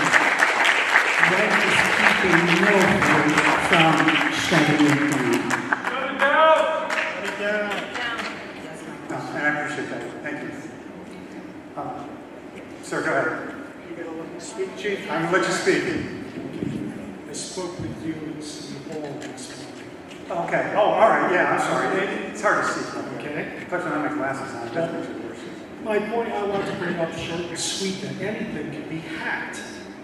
I can go alongside of a car with a laptop, a simple laptop, go through the tire monitoring system. If you have electric steering, I can steer you into a pole. I can steer you into oncoming traffic. Nothing is safe out there. It is not, you don't have to be a computer wizard to hack things. And I don't trust any of this stuff. I don't trust the flock. A lot of people do. And it's something that you shouldn't trust. And like I said to you last month, you're a Marine, right? Boots on the ground. Trust your instinct. Don't let them talk you into this massive surveillance. This is very important to get straightened out right here, right now. And I know there's plenty of cameras to help the officers. Don't dumb them down. Technology dumbs us all down. Our phones dumb us down. You have the intelligent officers that can do their job. We don't need the flock. All we need is good police work. You worked your butt off to get where you are. And we're proud that they hired you in the system instead of hiring a chief from out of the town, like a lot of towns do. And you worked your way up, and I have a lot of respect for you. I just want to remind you, your instincts, go by your instincts. You know that this is not good, and it can turn ugly. Maybe 5 years, maybe 2 years, maybe 1, who knows? But it's not to be trusted. I appreciate Thank that. you. Thank you.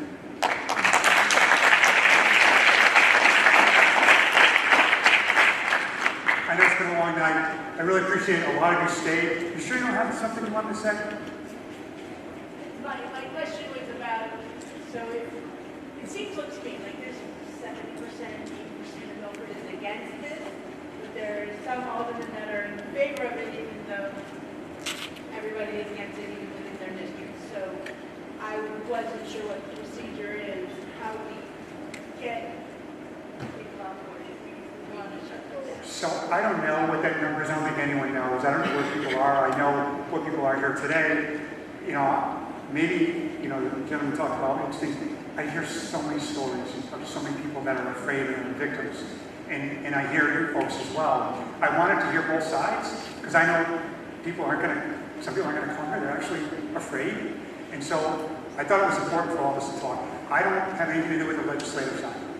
My contact with the legislature is when I need funding for a program, they can say yes or they can say no. So I'm going to leave that up to them on how I think there's a special meeting. I'm going to stay out of that. And I'm going to, just like, I have a lane that's pretty big right now. I'm going to stay in it. All right? Good night, everyone. Thank you so much for coming.